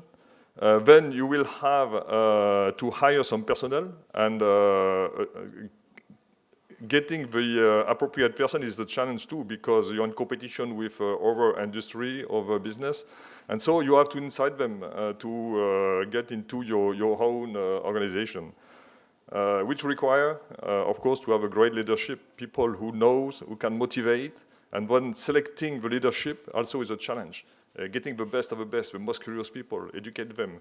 And I heard the idea of creating an academia, a kind of school for leadership, and I think it's a great idea. It would help to bring people together, generate link, etc. Training, of course, material, acquiring things, facilities. You need some venue to accommodate everything. And the biggest of all is interoperability, because if you're not able to talk together, same language, same process, you will not achieve much. On the operational point of view, the challenges are the information flow. You have to keep it. Sometimes we start things and we don't end up. One day later it's finished, so it's a challenge. The fusion of various data. I will insist on that one. It's IRM and CM. IRM and CM is intelligence requirement management and collection management. When there is an MPA flying in Seychelles, for instance, maybe Kenya is interested in having an information. And so if you don't have a process to send the question to Seychelles, how will they take into account your needs? So you have to set up a proper intel management, requirement management process in order to be able to send them the question. On the tactical level, you have a TCPED, of course, it's task, collect, process, exploit, disseminate. You need to have a proper system to task the unit that you're sending at sea in order to, so that they can collect, etc. You need to set up a system to have an immediate response to maritime security situation, because knowing that something is happening but being unable to react is a problem too. So that requires an organization. And I see my time running, so I will go very quickly to the later slide, almost later. So major obstacle I've identified is the trust and confidence, because sharing data is not something, or intelligence is not something natural. You need to trust the guy to who you are sharing the information with. The second challenge is scarcity. There's not much happening on the sea, to be honest. When you see the event in maritime security domain, there is not much happening on a daily basis. We don't have much thing. But when something happens, we need to be able to identify it quickly and react very quickly. So you need always to be on the edge. Data overload has been widely addressed by my colleague, Ted Schmidt from Sky Vision. Data overload, you have a lot of data, but identifying the interesting information in that data is a challenge. You need an automated system for that. And the tools limitation, we widely use PowerPoint. Why? Because we have systems that don't provide us the information we need. So we spend most of our time copying information from one system to PowerPoint, another system to PowerPoint, trying to build a picture that fits our need. So we need to have systems that exactly provide what we need instead of that. And so I had a last slide, which was about my main recommendation. If I can open it, shit, sorry for that. Can I have my glasses, please?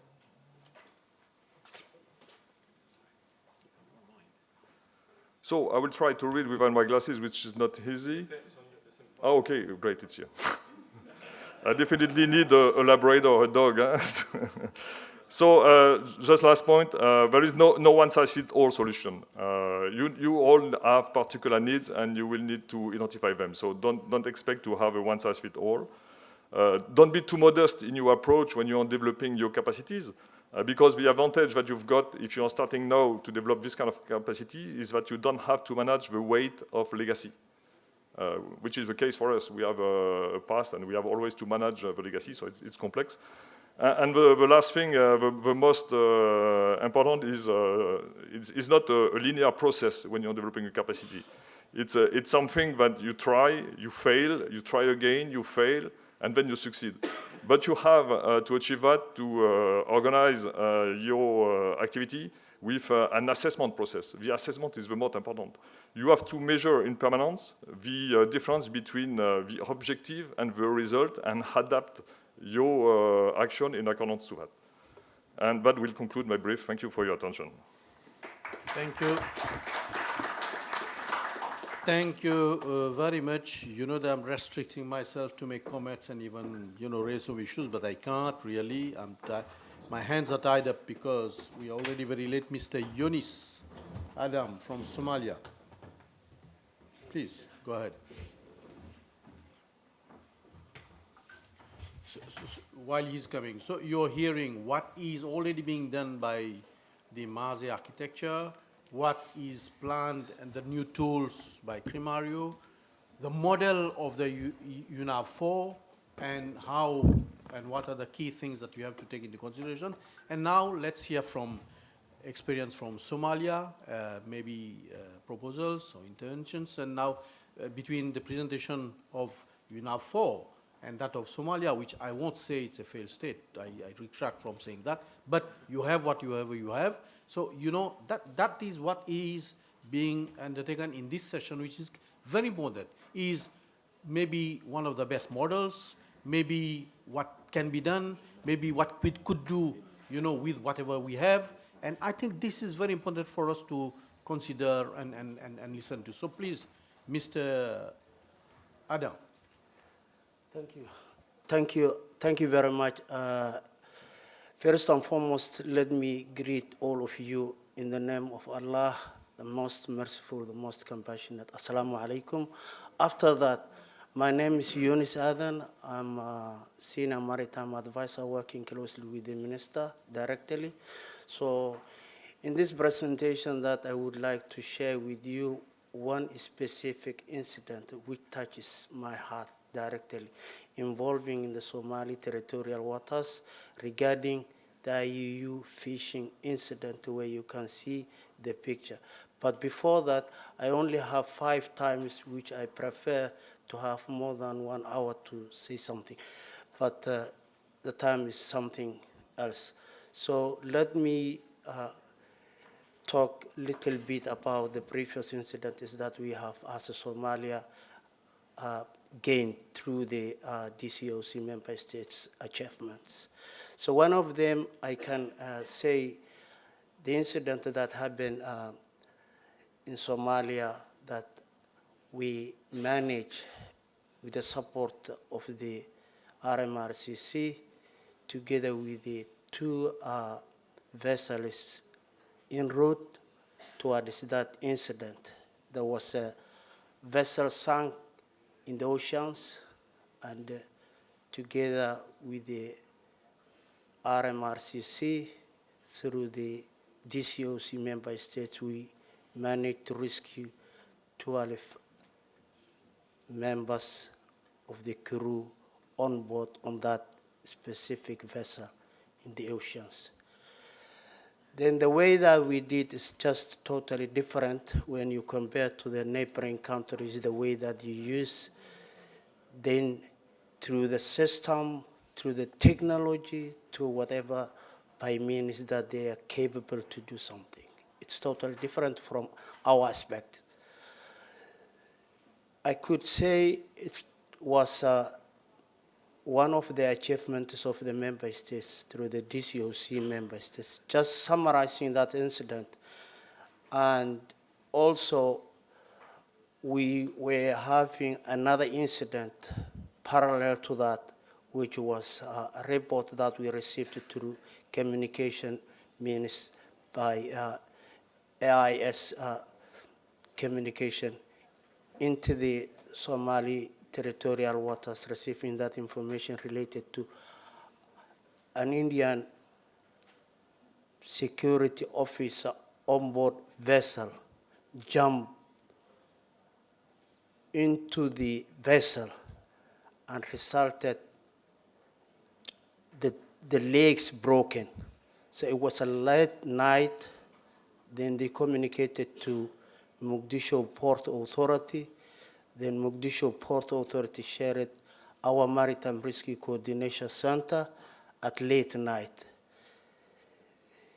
Mr. Kumar from India was crying at that time, at late time.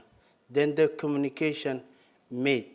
So we managed through communication between the regional Maritime Rescue Coordination Center in Mombasa, make things easier to us to communicate the captain of the vessel to approach that vessel which is en route to Mombasa to come to Mogadishu to seek medical evacuation. Then we sent our tag to rescue that gentleman who was on the vessel, on top of the vessel. Then we evacuated him down to the tugboat. Then the tugboat came to the Mogadishu port where we give that gentleman a medical evacuation and rushed him to the hospital nearby the port itself.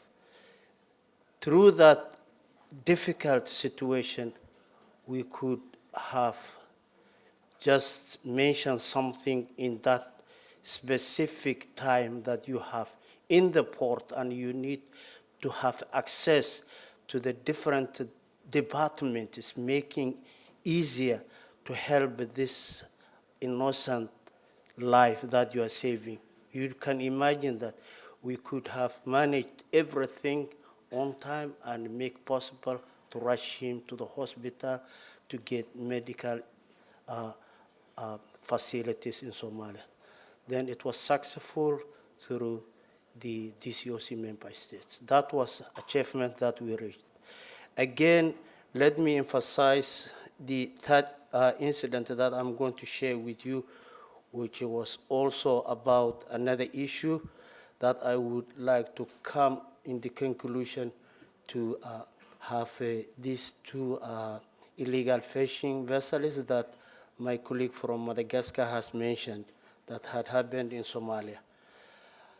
I also can emphasize again that there was a problem when you are communicating with the area that it's just more than 3,350 kilometers square, where you are not able to have a sophisticated equipment or facility or technology that you can cover the entire area, but we did what we could, and we are always there to do what we can. So in the subject itself, which says that how we can utilize the information sharing mechanism, utilization of the information sharing is something which is very important. Each or any one of us. It doesn't mean that we have to have everything, we have to have experts. No, it can be done through whatever you are able to do. So if you just drop a message by WhatsApp, it will be helpful for your country, not just making yourself, exaggerating yourself, just saying that, hey, I can just guarantee that I am 100% perfect. No, no one is 100% perfect. So let me come back to the specific issue that always I'm complaining when it comes into the maritime domain awareness, especially when sharing information. You know, the issue of these two illegal fishing vessels in front of me here is something different from the other presenters, what they have just suggested. Because it is a piece of heart-touching incident. These two vessels are from Iran, and the Iranians came to the oceans where they don't have any license, any permission, then they do the illegal fishing activities. On top of that, they also have a sophisticated machine installed in the vessel itself. When we seized and confiscated the vessel inside, the machine, the different kind of machines installed in it, they can be able to produce the fish that they stolen from your waters as it is to be made in China or in Japan that was about to bring back to you. Then they can just supply to your country and just sell your fish again. So this is another sophisticated and tricky incident that we have identified through our investigation of our prosecutors. Then the other issue that I'm always complaining is whenever you get caught, those vessels, especially from those areas, they just disappear. The owner has to disappear. Because when you communicate by phone, you will negotiate and tell them that this kind of activity is for them, is prohibited. To be in the Somalian waters or in any other waters. One is you are going to talk to them and make them understand next time they will not do such activities. Then they deny your call and they just switch off their phone. There's no longer any contact to communicate. So what I realized is the latest that we learned from this lesson is that these two vessels are docked at Mogadishu port. So the owners are not willing to come back and ask them. On top of that, the prisoners are 36 of them now in the prison. So no one is just claiming that they want their people back home. No one is just going after them, taking care of them. Can you conclude, please? You've already taken 15 minutes. Thank you, Sorry. Raj Mahaber. Thank you very much. Thank you very much. I'll do that, but allow me to again make sure that this issue is very important for all of us as a member states, because it's not a matter of laughing. Just to rescue a life from the sea is something important.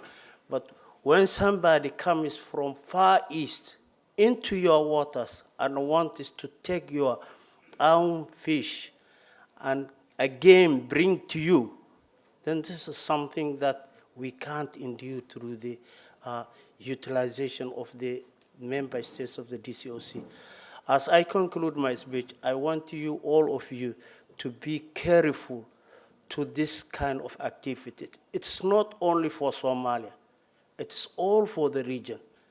This is coming to all of us. Have you ever heard the recent report that we received internationally from IMO? There's a big threat.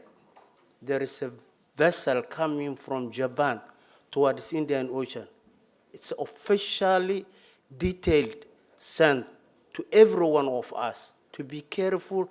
This vessel is identified in Japan and escaped from there, and it's looking forward to be somewhere in Indian Ocean. Is it coming to Somalia? They can come. That vessel can go to Seychelles, can go to Kenya, can go to any one of us. So together, we can do something. But Somalia cannot do anything alone. Together, we can do something. Let us be together. That's why I want to conclude my speech. Thank you for your patience, and I'm very happy to be with you. Thank you. Thank you. I'm done. Thank you. Thank you. Thank you very much, Mr. Adan. I mean, you're absolutely right. The real stories and experiences of each of the countries need to be discussed, because that gives us the picture of what is the reality on the ground. Of course, we can have lots of theories and models that we can take, but how far these can be adapted, the real stories of all the countries. And I think it would be good to have, as a recommendation, one of the, for example, that in the DCoC, all the countries come and you have specific sessions on the precise experiences of all of the countries and lessons that to be learned from each of them. So now I have the pleasure to present you Colonel Evans Guga from Kenya, and without trying to again read his whole CV, which will eat up 3/4 of the 5 minutes for him, let me give him the floor right away now. Colonel. Thank you very much, Raj, my good friend. Once I start, I'm going to take about 4 minutes, 48 seconds. The former Kenya Navy slogan was on time and on target. So I'll try and do that. Your Excellencies, distinguished guests, ladies and gentlemen, good morning once again. I'm here to discuss with you utilizing the DCoC information sharing network to support operations at sea against illegal activities. By that, I'll be building on gains from the Mercy experience.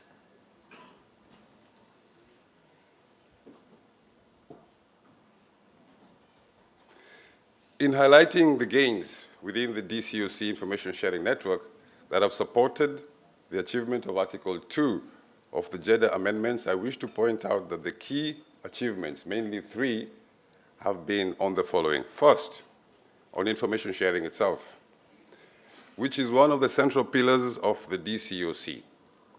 Signatories are strongly encouraged to continue sharing relevant data about ship movement, suspicious activities, vessels of interest, and what is releasable related to potential threats through their national maritime information sharing centers. I further opine that establishing shared databases and the national information centers can also enhance the collective ability to monitor and counter illegal activities at sea. National centers will be able to benefit from information on vessels of interest for effective law enforcement. The second gain has been on training and capability building.